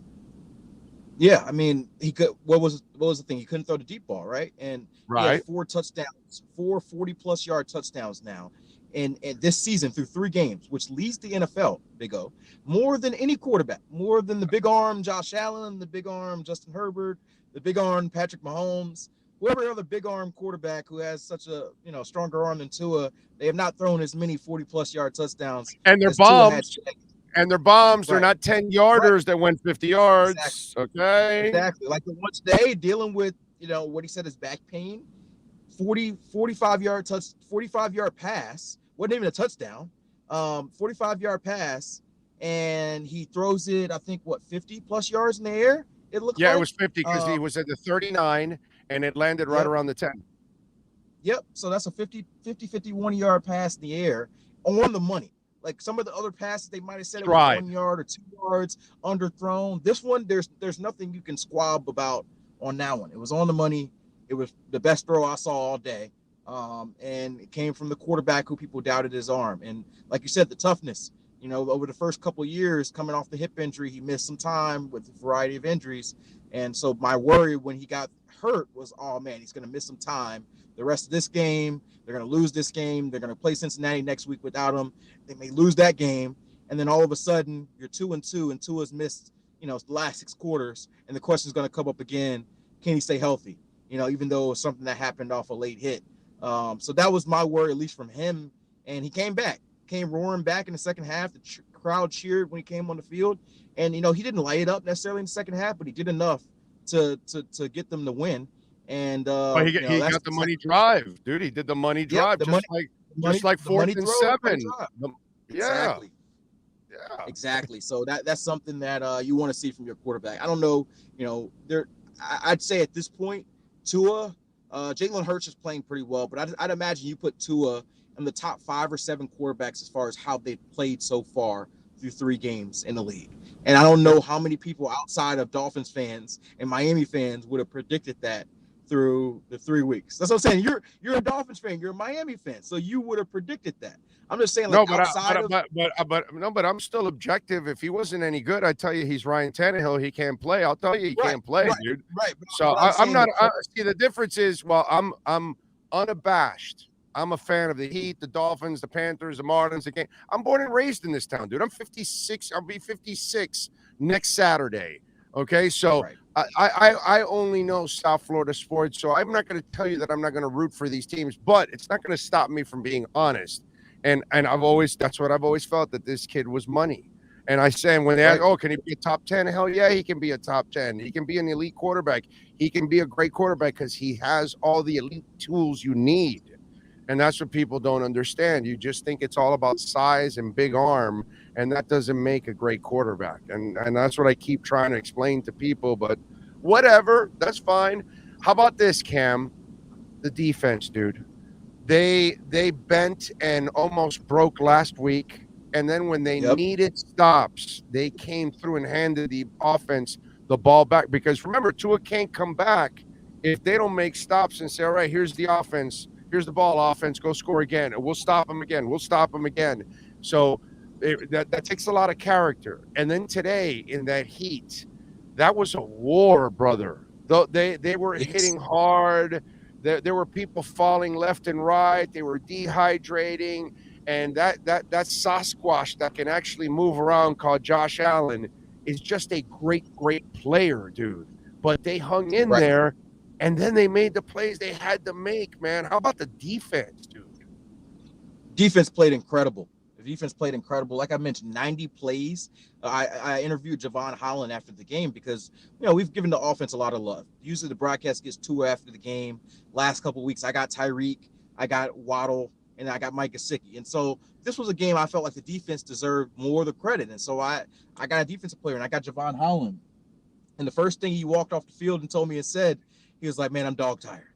And I'm like, you should be. I played 90 plays. Like, it was 90 plays for the Bills, 39 for the Dolphins. Usually, if it's that big of a discrepancy, you lose the game. And they won. And that kind of showed the moxie of their defense to hold up against a guy that, you know, a lot of people thought was the best quarterback in football so far coming into this game. They leading the top scoring offense, and they held him to 17 points. And so they held up really tight in key situations, a lot of pass breakups. They brought a lot of pressure. They hit Josh Allen a bunch. We were talking before the game about pass rush. They hadn't created a lot of pass rush.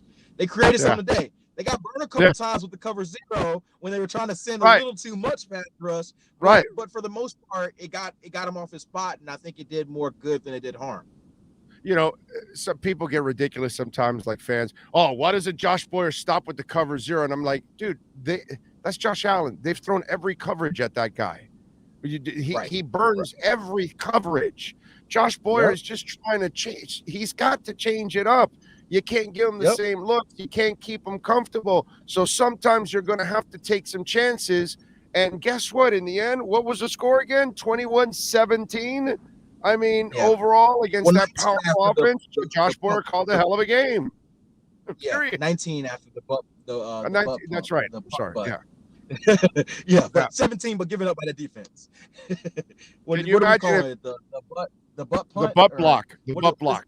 The butt block. Gotcha. The butt block. Yeah, I have Yeah. never seen a post game locker room where there's a huddle around the punter before until today. And apparently, I wasn't there for the interview, but apparently he was really good explaining exactly what happened and that he knew that he was going to be a meme after the game and that sort of thing. And I'm sure I haven't seen social media since I've been, got off the field, but I'm sure that play has been made a meme. I saw Mark Sanchez tweet that he was trying to take his spotlight from the butt plays. And, although it would have sucked for the Dolphins if that led to a loss. If just somehow Josh Allen came back and they kicked the game-winning field goal, we would not be laughing about it because it would be sad for the Dolphins. They lost that way, but they didn't, and so it's something we can all laugh at now. Well, no, let's laugh even more about this. Actually, what really happened was during the week, Mike McDaniel, who thinks completely out of the box, went to his punter and said, "All right, if we have to take a safety in the end zone, I want to try a new play called the butt block. Hey, Trent, come on over with us. I want you guys to go out to the stadium and go try it." And and so Trent went out there. He put a pad in his ass, and then they just kept kicking it off his ass, and then on game day, Trent puckered up, and boom, and there it went, and that's it. It was all planned, bro. It was all planned. That's it. It's Mike McDaniel, the mad scientist, thinking out of the box. He's thinking ahead, right? He's thinking ahead. Yeah. He's thinking ahead. Yeah. And I will say Tyreek Hill, I think, had one of the best quotes about the butt punt. He said that next time Trent Sherfield's got to squeeze it and catch it because he has a pretty Tyreek always giving only Tyreek, right? The quote that makes Ann Nolan cringe on the fringe. right. Yeah, she's sitting outside the scrum and she's cringing.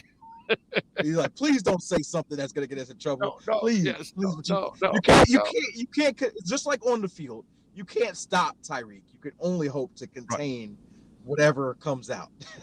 Yeah, no, I'm with you there. And let me tell you something. This week against Cincinnati on a short week, I was thinking about this and I was telling Dolphin fans, everybody talked about how tough this schedule would be.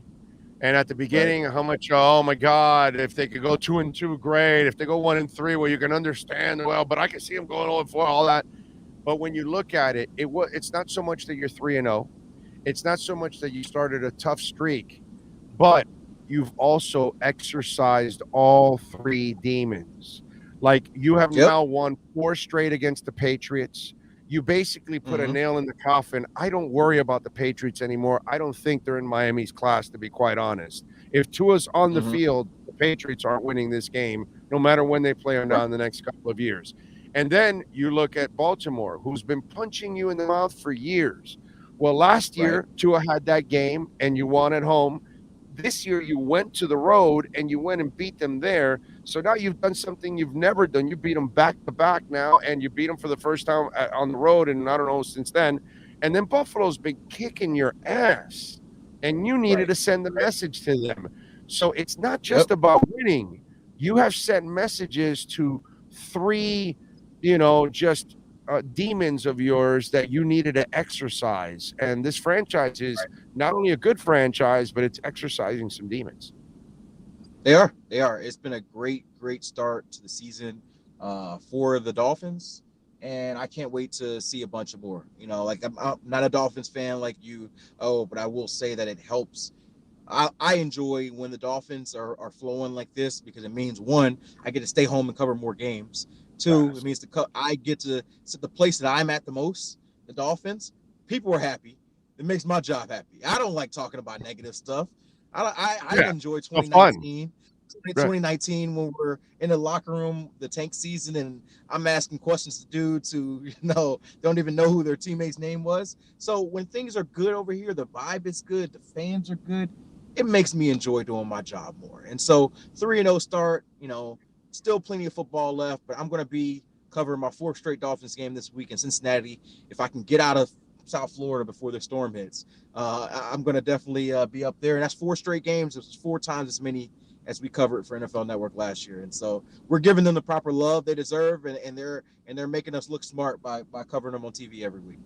You know, people don't pick this up because they see a lot of the shows on television that are all about stirring crap up and all that. So they think that that's the media that walks into locker rooms, and it's not. But the beat people that go and have to cover teams every day, they don't want to cover crap. They don't want to cover bad news. It's no fun. It's Browns writers are not having fun, dude. They're not having fun. Right. It's not fun. Right. And that's why I'm like, you do what you do as a reporter. You always have to do your job. But yeah, everybody wants to cover a Super Bowl winning team. It's a lot better to cover that than to cover, mess.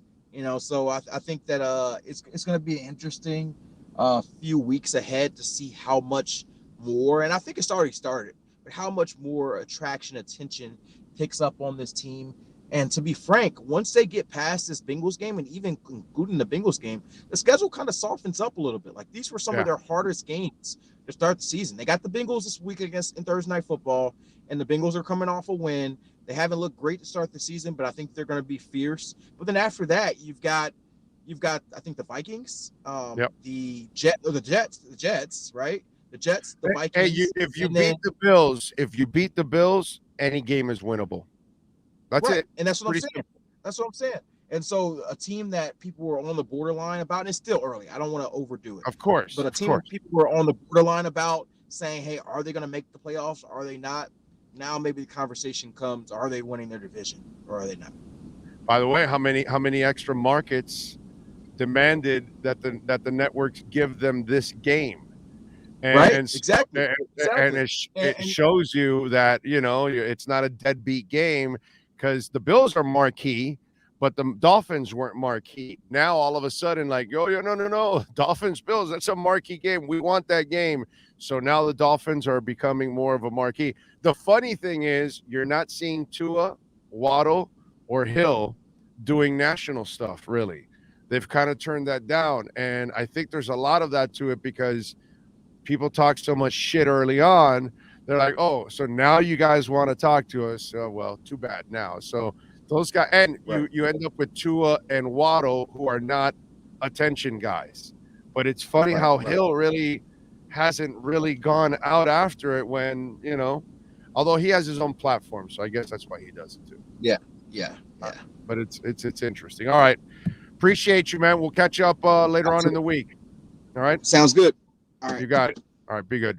There you go. Cameron Wolf, baby, with our KSDT CPA Miami Dolphins postgame report. This has been the KSDT CPA Pro Football Report with NFL insider Cameron Wolf. KSDT is recognized by Forbes as one of the top tax accounting firms for 2022. KSDT CPA is a full-service firm that also excels in crypto. Visit them at ksdtcpa.com or call 305-670-3370. All righty, Heat Fins. Did you and Sean see Adam Schefter's tweet on Tua? No. Can you tell me what that is, Sean? I'd like to see it. And thank you, Heat Fins, for the super chat. Very nice. If you remember, you can make a donation through Cash App or Venmo at Cash Big O Show. That's cash. You can even send Bitcoin to our Cash App. That was the NFLPA one. Oh, huh? That was the NFLPA investigating the injury. Oh, okay.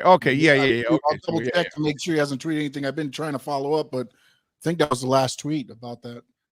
Okay. All right. Yeah. And nothing's going to happen on that for another couple of days. We won't find out anything. John C., thank you for the love on the super chat. He says, I hope the NFLPA investigates the late hit. Well, they should fine, they should fine him heavy and maybe suspend him for a game too. For that. That was a dirty ass hit, dude. That was disgusting. What he did to Tua there.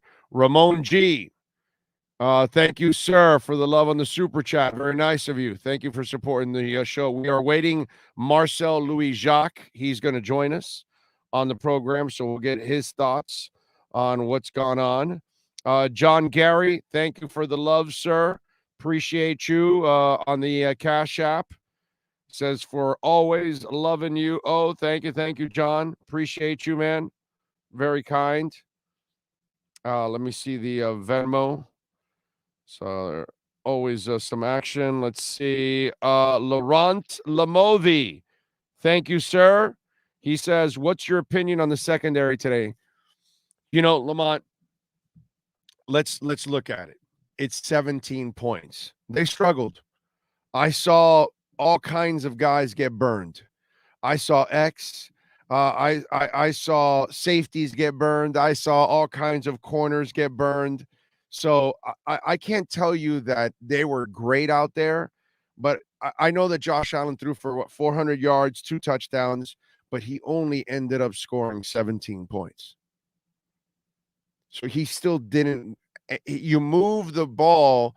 It's like the Canes 2 weeks ago. They're at Texas A&M, and you talk about all these yards, and those yards don't mean jack crap to me, dude. You didn't finish them off with points. What did we used to get pissed off with Sperano? Rest in peace. Sorry, my man. But, you wouldn't finish off a drive, and you're quick to celebrate with 3 points, and you're not going to win that way. And guess what, Josh Allen? 400 yards is great, but you got to finish drives with touchdowns, and he didn't finish drives. So for all the yards that he got, he didn't really put up a lot of points for those yards. And when the defense had to make plays, including the secondary, they made plays. I'm not sure how we can complain about Josh Boyer or the secondary. This is a hard team to play. Josh Allen is a monster. Give him the credit he deserves. He's a great, great player. He's a freak, tough guy, big arm, can move around. Just give him credit. This was not going to be an easy game. You played a great team, and you beat a great team today. You got to be happy as a Dolphins fan. There is nothing really to complain about. We can nitpick a little bit, but overall, it's very understandable what happened against Josh Allen today. But I'm really proud of them because when they had to make plays, they kept them out of the end zone. And that is so huge. I think very few teams would have done that and limit them to 17 points. Seriously. Sean, you got something for me, sir? No? Oh, okay. All right. I thought you had something there. Anyway, so I just would be a little bit more understanding with the whole team. It's just a fantastic win. Just a great win. You're 3-0. You're number 1 in the division. I believe your Miami Dolphins are the only undefeated team in the AFC, correct? Yes. I think in fact, I was writing that down while we were in the press conference. Eagles are 3-0. The Giants are 2-0, and Tampa's 2-0. And right now, by the way, folks, the Packers are leading the Buccaneers 14-3. So if the Packers can beat them, then the Bucs would fall from the undefeated. The Giants, I mean, they're come on, bro, they're frauds. I mean, come on, bro. The Giants, really, that's a little play team, and they do play the sorry ass Cowboys, so they've got a shot to go 3-0. But does anybody really fear the Giants? Come on, seriously, Giants, they're frauds. John Patterson, I've been a fan for 40 years and can't remember a more exciting start to a season. Amen, sir. Thank you, John. I appreciate you and the love on the super chat. I can't disagree with you, my friend. And this is why I said earlier, did I say it in this one or did I say it in the pregame that all these errors, Lamar Smith, all that kind of stuff, that was fake. The Wildcat, fake. The Jimmy years, fake. Lamar Smith years, fake. Jason Taylor, Zach Thomas, all those years, fake. You knew you never had the team every single time. You loved that defense, but they never had the offense to complement them. The Wildcat was fun, but you knew that was, what you did with Gase one year, whatever, nothing. None of this was real. It was just like little flashes in the pan. You weren't anything. The year with Chad Pennington, and he had a terrific year, but he didn't really put up any great numbers. It was just smart football that you stayed away from penalties. You didn't turn over the ball, and you barely won games, but you did enough to get into the playoffs. Big deal. But you know that in the end, you weren't building anything to be great. This is real. This is real. This is real. I think Josh Boyer passed as a defensive coordinator the last couple of weeks. Okay. I think the offensive staff is just absolutely fantastic. I think the talent overall, as you can see, it can compete with the best. And I think you got your quarterback and your head coach. I don't know what more to tell you. I really don't. For me, I am all in. All in. I really believe in these guys. I really believe that this is going to be a really good team and a really good franchise from here on out. I know some of you need to get, convinced. That's fine. No problem. We await Marcel Louis-Jacques to join us here on the program, and we'll have some fun with Marcel, and we'll get his thoughts. You know what I want to get from Marcel, Mr. former Buffalo Bill beat writer? There it is. Yeah, baby. The butt block. We gotta talk with Mr. Bill. We gotta talk with him about what's it called? The dirtiness of the Buffalo Bills. Okay? Because the Bills were dirty. Big time in this game. Okay? Big time dirty. Disgusting. I gotta say. So I want to see what Marcel Louis-Jacques, Mr. former Bills writer, has to say about the dirty-ass Bills, because they took dirty shots, including the one to Tua and to Chase. So I want to see what he's got to say about that. All right, in our myedgedrink.com Miami Dolphins report here on our EJDconstruction.com postgame show, by the way. Which, remember, EJD Construction, folks, custom home construction, major home remodeling, you need it. I've done it here in my home with EJD Construction. I've seen them at work several times. You can go to their website, ejdconstruction.com. You can see the before and after there. 305-433-4843. Save it on that cell phone. Let me tell you, folks, when we talk about a company that knows what they're doing, they're fully insured. So you're safe when people come to work to your house. They are fully insured. You're not going to get sued. Remember, if you hire somebody to come work at your home and they get injured, they can sue you. So make sure you call people that are insured and responsible, and obviously AAA plus rating from the Better Business Bureau. So whatever it is you want to do, add an addition to your home, remodel the entire home. If your home ended up getting on fire, God forbid, and then you've got to do everything from scratch again, they can do all of that for you. They do it all. They can redo your roof. EJDconstruction.com. Some of you are having issues trying to pass your inspections because of your roofs. Call EJD Construction, full contractor, 305-433-4843. Been a sponsor of ours for years. People you can trust. Eric Colon, EJDconstruction.com. All right. Christian Wilkins got back for Tua's cheap shot. Yeah, but that wasn't a cheap shot, right? That's the difference. Christian Wilkins was making a clean play, and he knocked the crap out of Dawson Knox. The Chase hit was defenseless. Tua, defenseless. Disgusting. Those two need to be fined or suspended or whatever. That was disgusting, dude. That was wrong on every level. North Jersey Bomber says both teams suffered injuries, so I don't want to hear that. The Bills' offense was healthy, and we had them to 17 points. No excuses allowed for Buffalo. Take your L and S the F up. I'm with you, North Jersey Bombers. Damn right. Just shut the hell up. Dolphins were the better team today. They've been one of the best teams in the NFL. They have one of the best quarterbacks in the NFL. Boy, that's nice to say. Come on. Come on. Join me, Dolphin Nation. Join me in saying this. You have one of the best quarterbacks in the NFL. Not only has Tua proven everybody that we're naysayers wrong already, but through 3 weeks, you have one of the best quarterbacks in the NFL. You have one of the most clutch quarterbacks in the NFL. How about that one? You have one of the most clutch quarterbacks in the NFL. You have a guy that throws more bombs than everybody else. And, remember, he doesn't have an arm.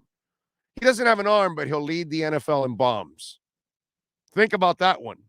So when you see your buddy tomorrow, hey, he doesn't have an arm. How come he leads the NFL in bombs?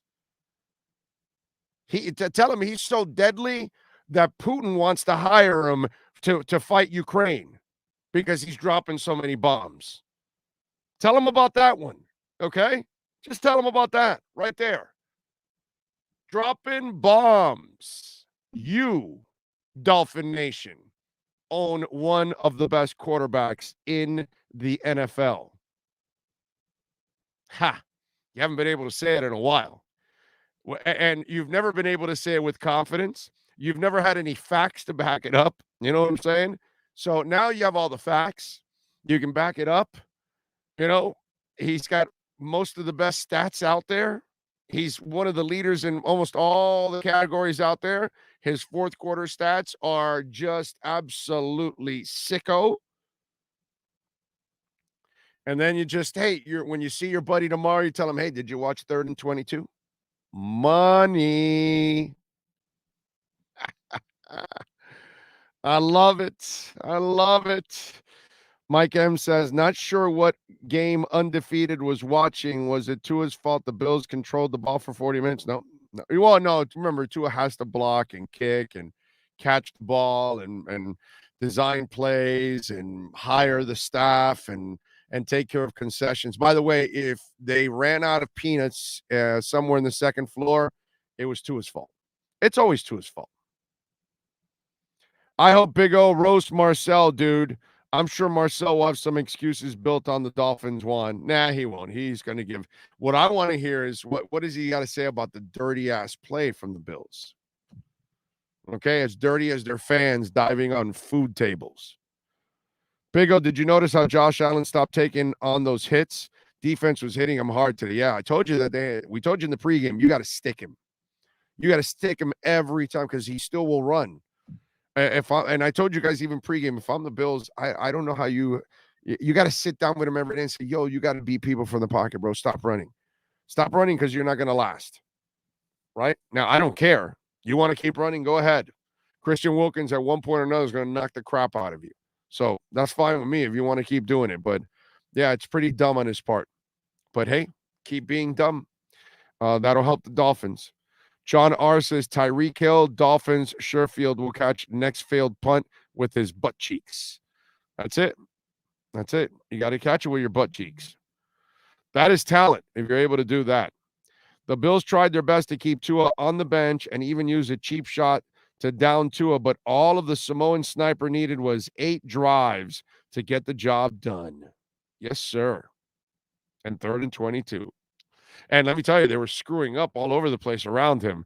They made it even harder for him to do that because there were other mistakes that it wasn't on him. The offensive line was one. What was the other thing that happened in that one? I forgot what it was, but there was another mistake made, and it was like, and then he ends up with 3rd and 22, and the rest is it was a penalty, right? I think it was. That's what it was. Yeah, just crazy stuff, man. Offensive line failing, and he still finds a way to get it done, and you put him in these positions. And it's funny how, what's the best part? That the opponent is still underestimating the guy because he's still finding people downfield. And I guess that'll kind of tighten up a little bit, and then he'll start hitting people underneath, and then he'll try to loosen that up to then get people over the top. The good thing is that when you've got Waddle and Hill, if you're what is it if you're tying, you're gone, or I forgot what that line is, and they're going to be able to get past most DBs. They're going to have that extra gear that most of the DBs do not have. So is Marcel avoiding the post-game show? What's going on? Did you check with Marcel? Because is he crying in his beer? Is he with the Bills? About 4 minutes ago, he told me 5 minutes, so we'll see. Okay. All right. I don't know if he's consoling Bills Mafia. Oh, you guys will be all right. We'll meet at the Anchor Bar. You know, that kind of stuff. You every time you go to Marcel, Anchor Bar's trash. There he is. He's ready to go. He might be sad. He is Marcel Louis-Jacques and the Edge Energy Drink Miami Dolphins postgame report. Time to get the edge on the Miami Dolphins with our Edge Energy Drink Miami Dolphins report. When you want the energy drink that's delicious and smooth with zero aftertaste, you can only order Edge Energy Drink at myedgedrink.com. That's myedgedrink.com. Here's the ESPN Dolphin insider Marcel Louis-Jacques. No, don't do it. Don't do it. Don't do it. What? You're about to start with me. Don't do it. What? You want to talk about the dirty ass Bills taking cheap shots at Tua and Chase? What the hell is that? Explain to me what's going on with the dirty ass Bills. I just heard you say I was going to be sad. I was like, don't start that bullshit with me right now. Well, but, you are sad because you look at Buffalo and you miss your days at the Anchor Bar eating wings. I had some really good Korean fried chicken wings last night, bro. You can get wings anywhere. They're good in Buffalo, but let's not act like it's the only place that got wings, bro. That's always been the craziest argument to me. Right? It's always been crazy to me. Like, the wings are good. They're good out there. Not at Anchor Bar. They're good. You can get good wings everywhere, bro. Like, let's not. That's like, again, it's been a wild argument to me always. But either way, man. Dirty. Yeah, those were bad, bro. Those were bad. Plays. I think that the Jaquan one was more egregious. Like the play itself, the act itself was more egregious than Milano's. Milano's obviously ended poorly, ended more severely than you would think like a push would. But I think both those plays, like a fan base, if your player does it, you probably say, oh, that's just a football play. But you see any other team do it and you say, no, that's an easy penalty. I thought both plays were easy penalties. I don't care how hard Milano pushed to it. It was after the throw. It was unnecessary, and it ended how it ended.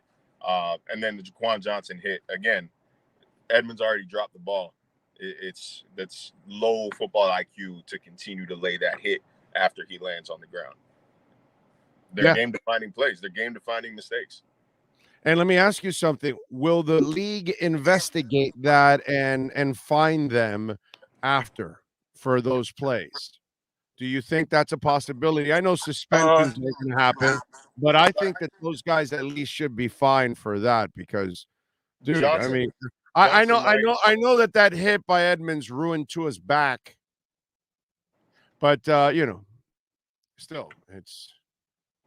I think the Jaquan Johnson play might end up being fine. I have to see if there's a precedent for Milano. See how often roughing the passer turns into an actual fine.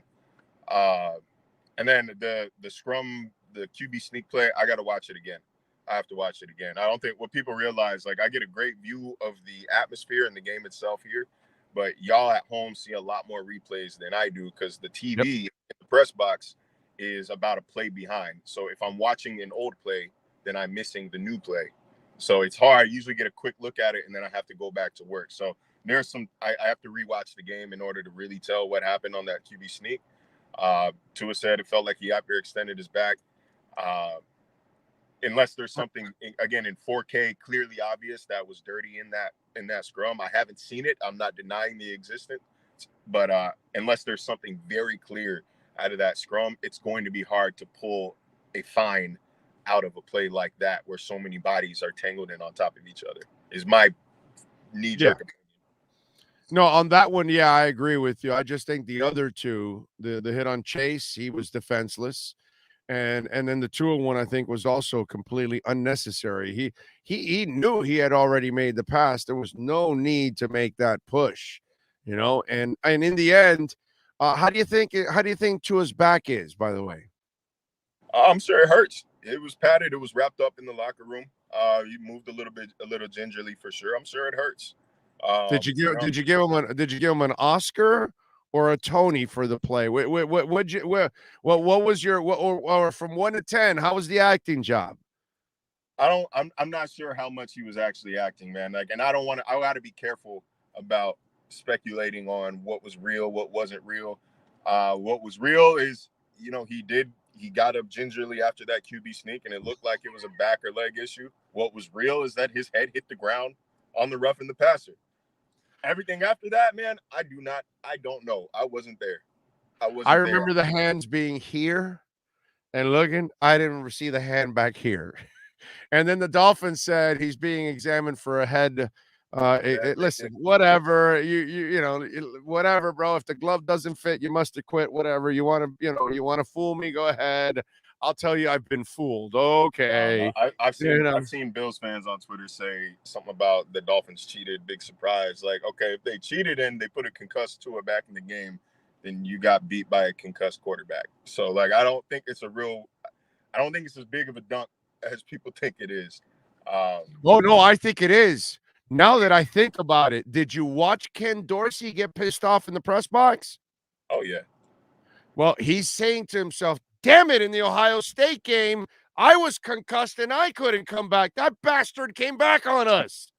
That's exactly. See, Ken Dorsey's pissed that he was able to do what he couldn't, come back on a team concussed. There you go. As I said on Twitter, his that fine envelope, the envelope from the league office, is en route to Ken Dorsey's office as we speak. I don't know if I've ever seen a meltdown like that. There's a lot of things today that I don't think I've ever seen before. I don't think I've ever seen a meltdown like that on the coach's boot cam. I have never seen a punt. Nobody's ever challenged. Nobody's ever challenged the Bills. That's the problem now. They're getting challenged. Look at Joe Burrow this week. He went out like a little bitch and turned off his Twitter and his Instagram because he was 0-2. And meanwhile, Tua for 2 years is hearing all this bullshit about Watson and he's got a coach that hates him and Brady and 2 owners that are trying to scam against him. And the dude never flinched. Baker Mayfield hears the word Deshaun Watson the first go around and he loses his crap. Here's the Bills. They were the big bad boys in the division for a while. And here's Miami all of a sudden punching back, and they're a little frustrated. It's funny how people show their colors when things are getting a little rough. Yeah. Look, man, I don't think anybody's ever doubted Tua's resolve through the noise. And after last week, and definitely this week, I don't think you can doubt the Dolphins' resolve as a team. It's adversity again. It's adversity again. I was hesitant to, and I already know how the comments are going like this. I was hesitant, and let me talk first of all. I was hesitant to just outright say, of course, the Dolphins are going to win because of this beat up secondary, because of these injuries. Obviously, it skews in their favor. But the thing about superstar quarterbacks is they have a way of leveling the playing field. And so if Josh Allen was playing, it was going to be somewhat of a tight game. It wasn't ever going to be no blowout. And that's basically what they did. They told him, man, try to go win the game. He's a monster. Win the game for us. And he almost did. Dolphins defense came up big in the second half. I thought they had him frustrated in the second half. You saw it clearly. Christian Wilkins, hey, look, man, whatever they say Christian Wilkins did, he did that. He did it. He did it. It worked because he got the second guy caught. He did it for sure, though. Right. The second guy gets caught. Allen got caught in 4K, whipping his helmet off. And, that's something I didn't really watch them very closely last year. The 2 seasons I did cover them, I haven't seen him get frustrated to that point before. So that is something to hang your hat on if you're the Dolphins and the Dolphins defense. They had him frustrated, and they stopped the league's preeminent red zone weapon in the goal line with the game on the line. It's massive. And that's the second time in 2 weeks that the Dolphins defense has come through with a big goal line stand. So, you know, their backs against the wall, they tend to nut up a little bit. I think it's something to be proud of. I think, again, it's something to be proud of. The Bills had a clear, I think their clear goal this game was dominate time of possession. How do you protect your depleted defense? It's by keeping them off the field. 90 plays to the Dolphins, 38, 39, 90 plays. They controlled the game. They controlled the ball. 17 points. Yep. I thought it was a great showing. It's a great showing for Miami's defense. He's hard to play against. Those chunk plays, they're going to happen. There's five or six today that make you say, oh, my God, this kid. He's impossible. But they held when it mattered. 17 points. On 90 plays, 17 points. It's something to be proud of. Hell yeah. Somebody would say, oh, how do you think the secondary played us? They're great. I don't care about the 400 yards, bro. And what did they end up with? It's like, and I use the example of the Canes. Oh, well, they moved the ball a lot on Texas A&M. Yeah, but they didn't score. I don't care what you did with the damn yards. I don't care what you did between the 20s, dude. Did you score? Did you finish off the damn drives? That's why you lost. And exactly the same thing for the Bills. Yeah, it was a bitch because Josh Allen is a monster. He's just one of the 5 best players in the NFL, period. End of story. I don't care what position you want to name, whatever. He's right up there with Aaron Donald and Tom Brady or whatever. He's one of the 5 best players in this league. He's a pain in the ass. And that's why the accomplishment is even better for them. That gets me, scoffed at. That gets me mean comments, mean mentions. I don't care. It's one of those like that Hannibal Buress clip. Why are you booing me? I'm right. I think Josh Allen is. It's okay to say a player on another team is elite, and it's foolish to suggest anything otherwise in terms of that guy. Brady, Rodgers, Allen, those are just elite monsters. That's what they are, dude. Those are people that will beat you. And if you give them a chance, they find ways. And then that guy is just a physical freak like you've never seen. And it's just a different ballgame. And that's why this win is even better than it looks. Because, at the same time, you lost players along the way in that game. You went in without your other top corner anyways. Yeah, exactly. So everybody had injuries. It was a brute. That's the other thing, dude. Well, all those men are going to live in ice buckets or ice baths for like the next 2 days. That was a physical ass game. I hate comparing football and sports to actual battle, but I mean, that was a battle, man. That was a battle. Yeah. Both teams grinding. And, like I said, because in the same cloth, like why I was hesitant to just anoint the Dolphins the win as soon as the Bills injury report came out. I'm not discrediting the loss just because there was injuries on that side of the ball. Because of that guy on offense, because of the guy Buffalo has at quarterback. I don't care who was hurt on defense. This is still the Bills team. This was still the Bills. This was still the Bills. They've been building this monster for 5 years. They're ahead of it, way ahead of the building than the Dolphins. So there's no discrediting. There's no discrediting this loss for Miami. There's no writing it off. Oh, they had this many. This guy and this guy was out. Whatever, man. Everybody on that roster is an NFL player. I really don't want to hear it. You still had your superstar quarterback. That is really what matters. That's what matters. Because if they won, by the way, 4th and 7, money play a couple weeks ago with Tua. Today, 3rd and 22. Those were the kill shots, bro. You gave up 45 on 3rd and 22, man. By the way, I don't care who's hurt. By the way, who leads the NFL in bombs for touchdowns? But Tua, I want to say Tua is leading the NFL in downfield passing. He hit all 3 of his passes 20+ yards downfield today. I think he's already, I would venture to say that he has already hit as many this season as he did in the past 2 years combined. We told you guys, and those of you who went to Dolphins practice during training camp, open practice, you saw it. We told you guys Tua was letting the thing rip throughout the summer. That Tua was throwing that ball downfield all summer. To see it translate into actual games, I think, is a relief for this team and for this offense. But it is ultimately what we have seen from him for the past, it's September, so 3 months. It's what we've seen for the past 3 months is the willingness to push the ball downfield, willingness and ability to push the ball downfield. It just didn't happen last year because it was Jalen Waddle and who that would get open downfield. There's nothing. They didn't have anything. They didn't even have a real coaching. So it's just they didn't have anything. By the way, Justin Herbert down 31-10. He's got an interception, a fumble lost, but he's great. By the way, he's just fantastic. He's a dynamo. He's a stud. He's about to drop to 1-2. I'm just to make sure. What are you working on over on ESPN? What kind of praise are you getting for the Miami Dolphins on ESPN? What fantastic articles are you writing about the Miami Dolphins on ESPN? I can briefly go over my takeaway and my biggest question. That's what we do after every game. My takeaway and my biggest question. My takeaway today was this offense showed what an explosive group of playmakers, how quickly they can change the outcome of the game. 39 plays. All it took were 6 on that game-defining drive to march down the field and score.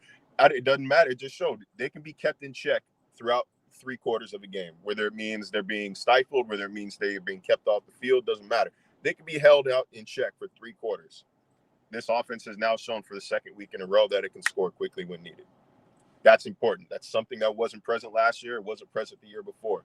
And my biggest question now at 3-0 for the Dolphins, since, I know y'all get mad at me for looking ahead. I think you're going to like this one, though. At 3-0, how long can this win streak last? How long can this win streak last? How long can this run last? Because you've got the Bengals coming up next week on a short week. That's going to be tough. On the road. Then you've got Jets. You've got Vikings, Steelers, Lions, Bears, Browns, bye week, Texans. There's a world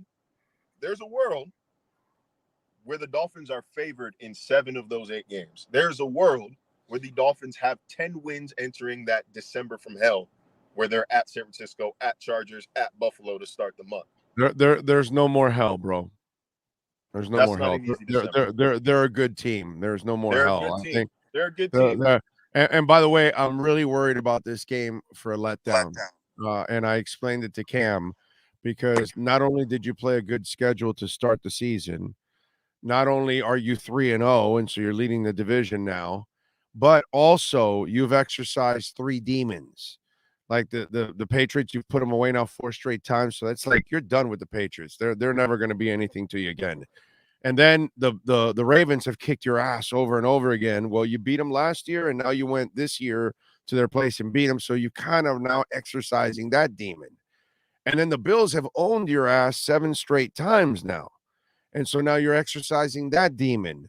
So this is a very taxing mentally and physical stretch for them because a lot of those guys have some wounds from all those teams, and they wanted to kind of exercise that. So Cincinnati means nothing to them at all. There's no rivalry. There's no history. There's no nothing. And so I am a little concerned that only human nature is they're worn out, bro. This was a brutal game. Now you've got to rust up and get ready in 4 days. That's a really difficult task. If they go 4-0, they are an incredibly resilient bunch, man. Really impressive. Because, by the way, I just want you to know, the Dolphins are better than Cincinnati. Period. End of story. The Dolphins are a better team than Cincinnati. That I'm convinced of. But I don't know if, mentally and physically they'll be what they need to get it done there because they have the better team. There's no doubt in my mind. Better talent. They have a better team than all of the 8 teams I just mentioned. Yes. Over the next 9 weeks. That's right. You're right. I mean, you play the game. You play the game to play the game. Like anything can happen on any given Sunday. Jacksonville's just dropped 31 points for the first time in God knows how long. Indy beat Kansas City today. Like anything can happen on any Sunday. So, you don't just play the game on paper, but they're a better team than all of those. Hey, by the way, 31-10. Can Justin Herbert come back from 21? I guess we'll see. Look, man. Look, man. I don't know. I'm just saying Miami drafted a guy that can come back from 21. I'm just saying. Did the Chargers draft a guy that can come back from 21? I'm just saying. I think people underestimated how close Miami was, and it's still early, so I don't treat this like I'm writing them into the Super Bowl. But people underestimated how close Miami was. They have the pieces on defense. They needed the offense to catch up. As long as the defense could keep its level of play from the second half of the 2021 season, a competent offense would put them in the playoffs. Just a competent offense puts them in the playoffs. A good offense might win them a game. An explosive offense might win them the damn division. So, people underestimated who outside of South Florida thought the Dolphins were going anything better than 2-2 in this first four. That's all we heard, right? Was like they'd be lucky to be 2-2. You'd be happy. I had them 3-1. By the way, I'm just saying this and that. Somebody Google it because I'm gonna go home after this. I don't want to look it up. In my schedule release bold prediction, I think I said the Dolphins start the season 8-2. So I'm just saying, like, before, don't call me nothing. Don't call me a hater. Well, we know. See, you got blue on. You see, you have blue on. You know, it's we kind of know even deep blue, down bro. inside. I'm colorblind. I don't know that. It's blue. That's blue. I That's had blue. no idea. Thought it was purple. We know you got Buffalo Bills underwears on right now and Bills socks and things like that. So we got ESPN socks on right now. They're kind of hard, but no, I am super colorblind, bro. Ask anybody that knows me. Are you really colorblind? I'm really colorblind. My girlfriend lives in Dallas now. I can't bounce it off of her anymore. I can't hold a shirt up. I was gonna say there's no doubt that Haley dressed you today. That I was gonna tell you that, by the way. There's no doubt in my mind. The final approval for the fit today. I picked it out. Yeah. There's no doubt. Way to go, Haley. Way to go. You're his last chance of anything. So please help the man. He needs your help. Okay. So you really are colorblind. Wow. Yeah. Like, holy crap. Differentiating colors hard. I really thought that this was purple and gray. So if that's not the case, whatever, it looks good. Yeah. All right. No, all man, right. like We've got to get more aqua in your wardrobe. A little more. You're in South Florida. You should have a little aqua in your wardrobe. You know what I'm saying? I told y'all last week. I've got like 3 Dolphin shirts that I just can't wear in public. I got 3 Dolphin shirts I can't wear in public.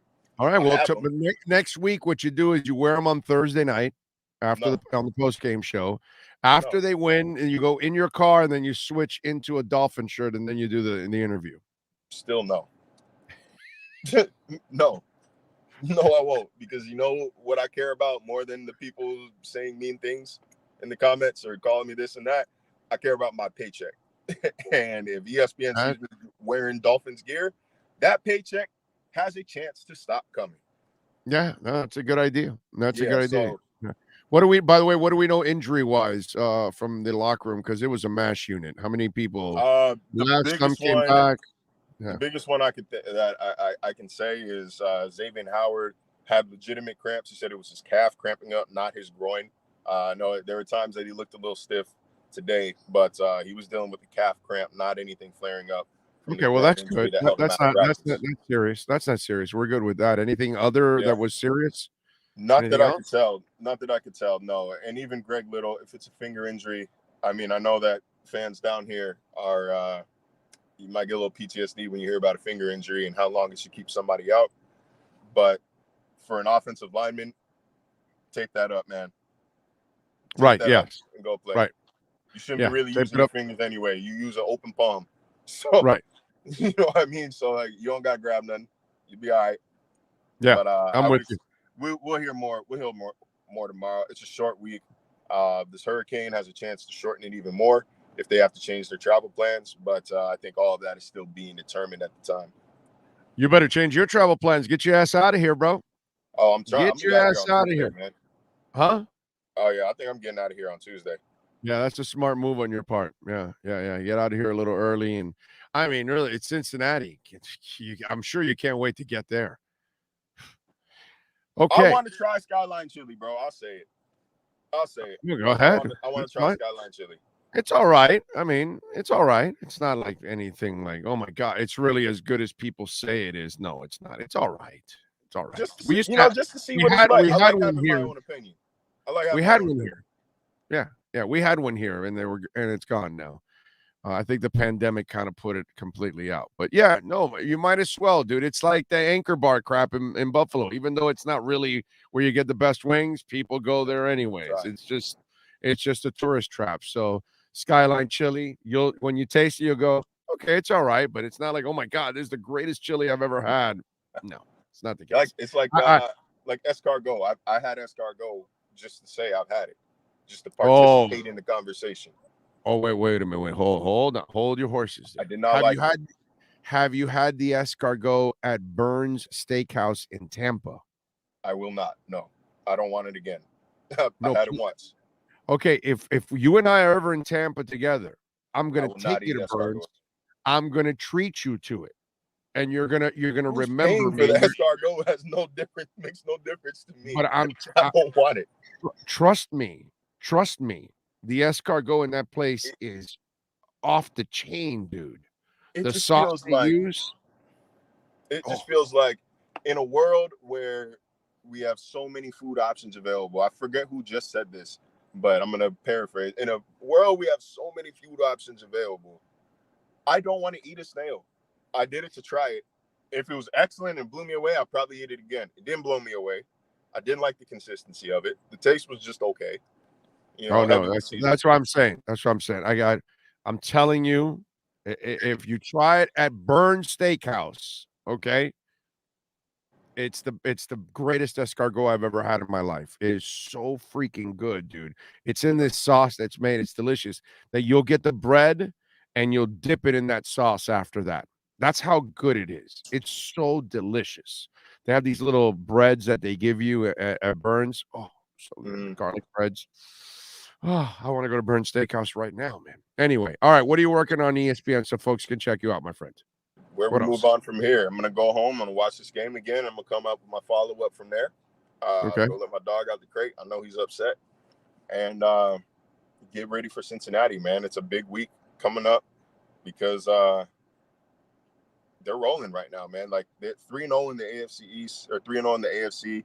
Already got 2 AFC East wins. I mean, this is about as good of a start to the season as you could ask for from Miami. And not to mention, they're showing a maturity late in games that I think you would have expected them to develop over the course of a season and hoped that they would have in December.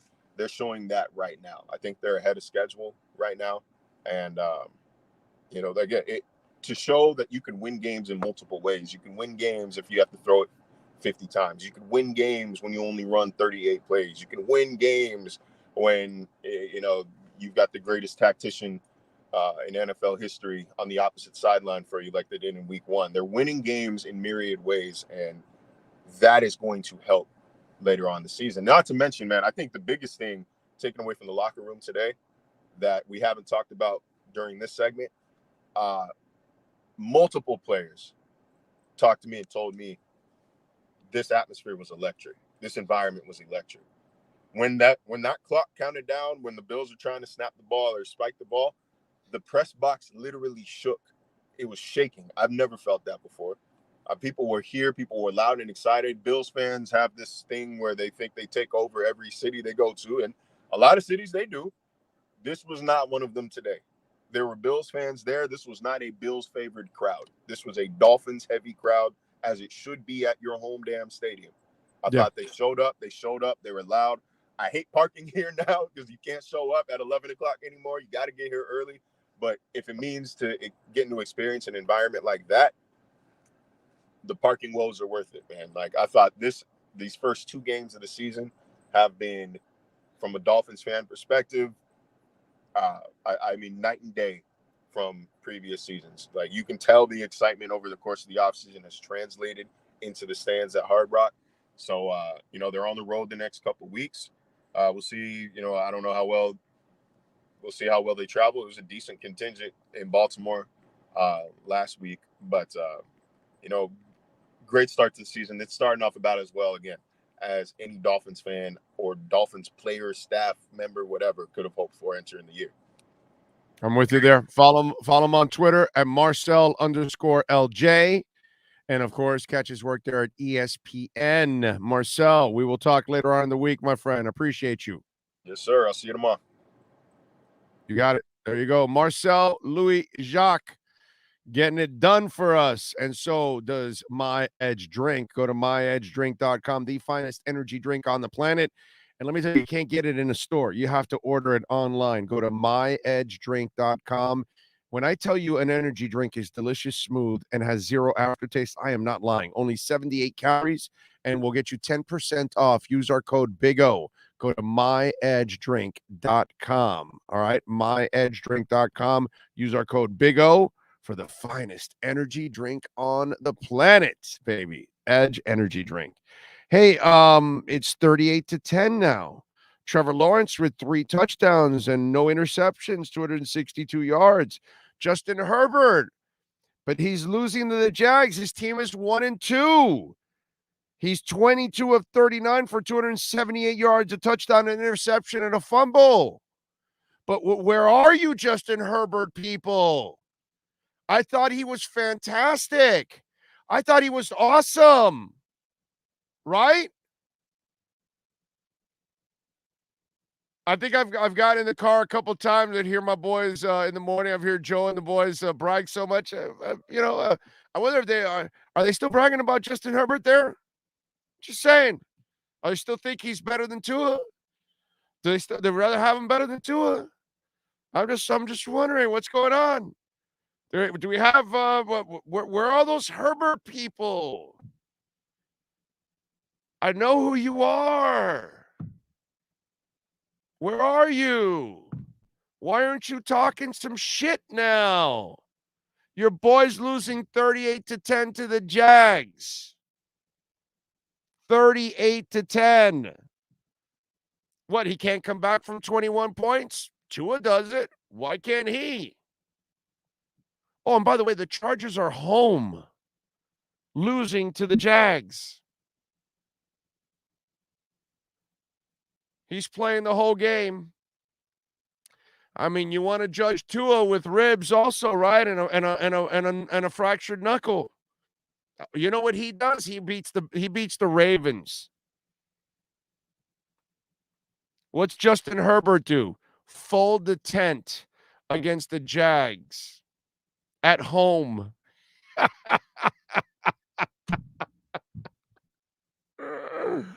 Oh, my God, I am having so much fun with you Justin Herbert clowns. It is fantastic. I am going, right now, I am going to go throughout this season, all you Tua, all you Greer haters, all you Justin Herbert, chain pullers. My brother, I'm going to look like OJ going through Brentwood the way I'm going to slice and dice your ass. Okay? That's what's going to happen. I'm going to look like OJ in Brentwood when I'm done with you.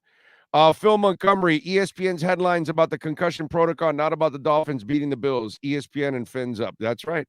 Yeah, ESPN's a clown show. It's a clown show. Ramon G, Dolphins time of possession, 19 minutes to Buffalo's 40, and Tua was out for a drive. So what did he play? 17 total minutes, and he put up a performance of A+.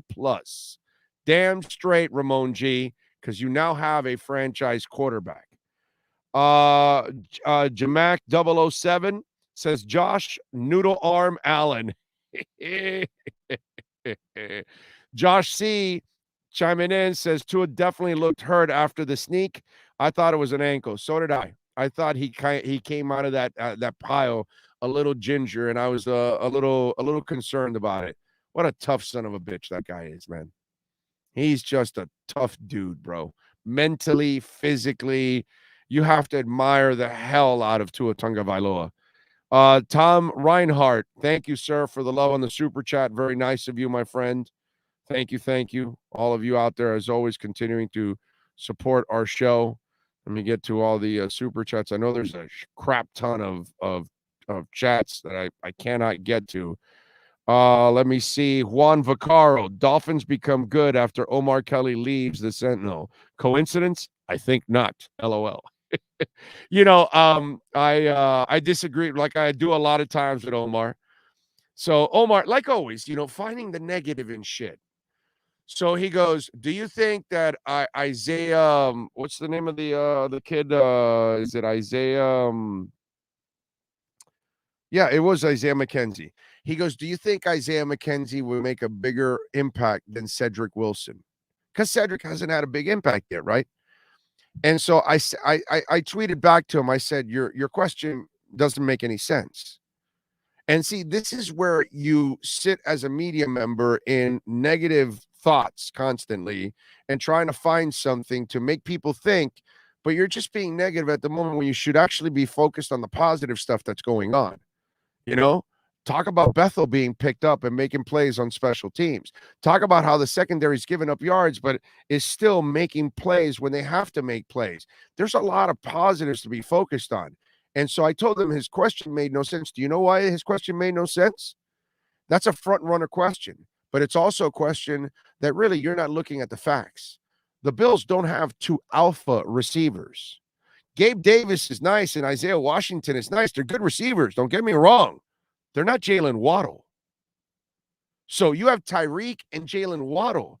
They're going to assume most of the balls. Then the rest are going to go to the tight end and then the backs or something. But the receivers, number 3, number 4, number 5, they're not going to get a lot of balls when you have Tyreek and Waddle.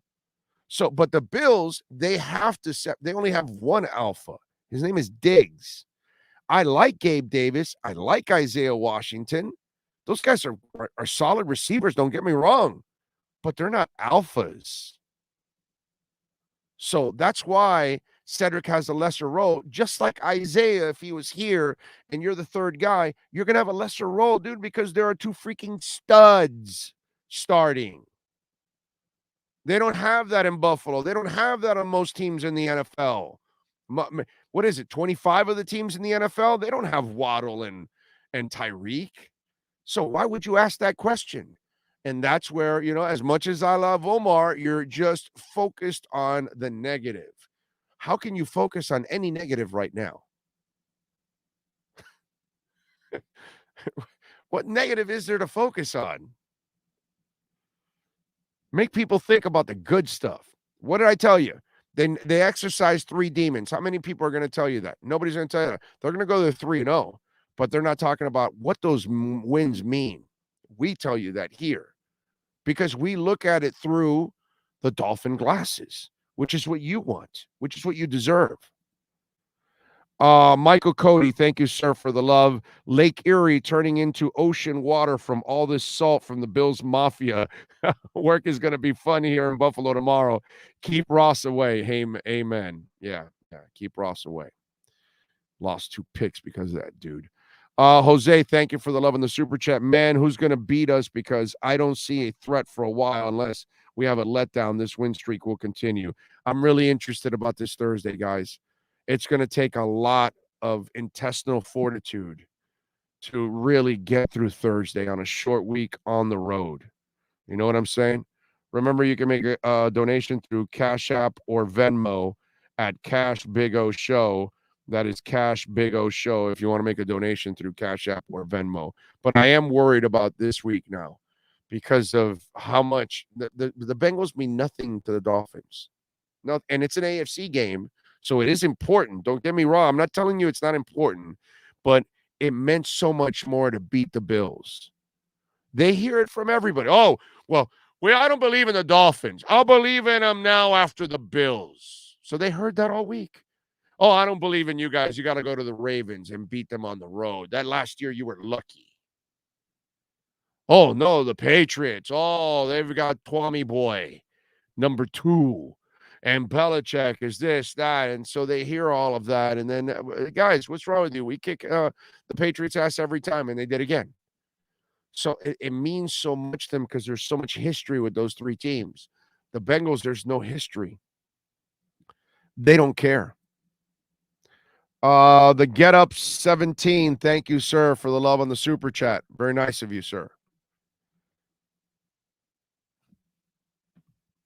So I do worry about this game. The rest of the games, after they have 10 days off from that Thursday night, I can see them winning most of those games too. I can see them having one hell of a game on the back end of the year because they passed a really tough test this week, this stretch here with these 3 games. But I am a little concerned about this week because it's only human nature to have a little bit of a letdown, you know. But wow, what a game. Amazing. We had Mike McDaniel's press conference. We had Tua's press conference. We also carried Cameron Wolf joined us with his KSDT CPA postgame report. Also, Marcel Louis-Jacques joined us also. And if you missed any of those interviews, you can rewind. Eventually, they'll all be podcasted. If not, most of them are already podcasted. Knowing Sean, he's a beast. So you're probably going to be able to get them podcasted. And then eventually they'll all be on video too, individually. So you guys can, go through some of that stuff a little quicker and to help you guys out. We'll be back tomorrow. Tomorrow we are going to Miami Heat, Miami Heat Media Day. So we're not going to be on in the morning like normal. I'll be on probably in the afternoon. Sean and I will get back after we're done with the Heat, and then I'll do a couple of hours in the afternoon after we do the Heat. And so look for a lot of exclusive Heat content. We'll have interviews for you. We'll have players joining us on those interviews, all of that kind of stuff. So we're going to be able to have some fun and bring some more content. We're increasing the Canes content. We're increasing the Heat content. Obviously, our Dolphin content can't even be touched anywhere on the planet. So we're already set there. We've got the best Dolphin coverage for all Dolphin fans around the world. This is the place to be. Folks, please smash the hell out of the like button before you leave. It would be nice. We're over 1,200 likes. That's pretty nice.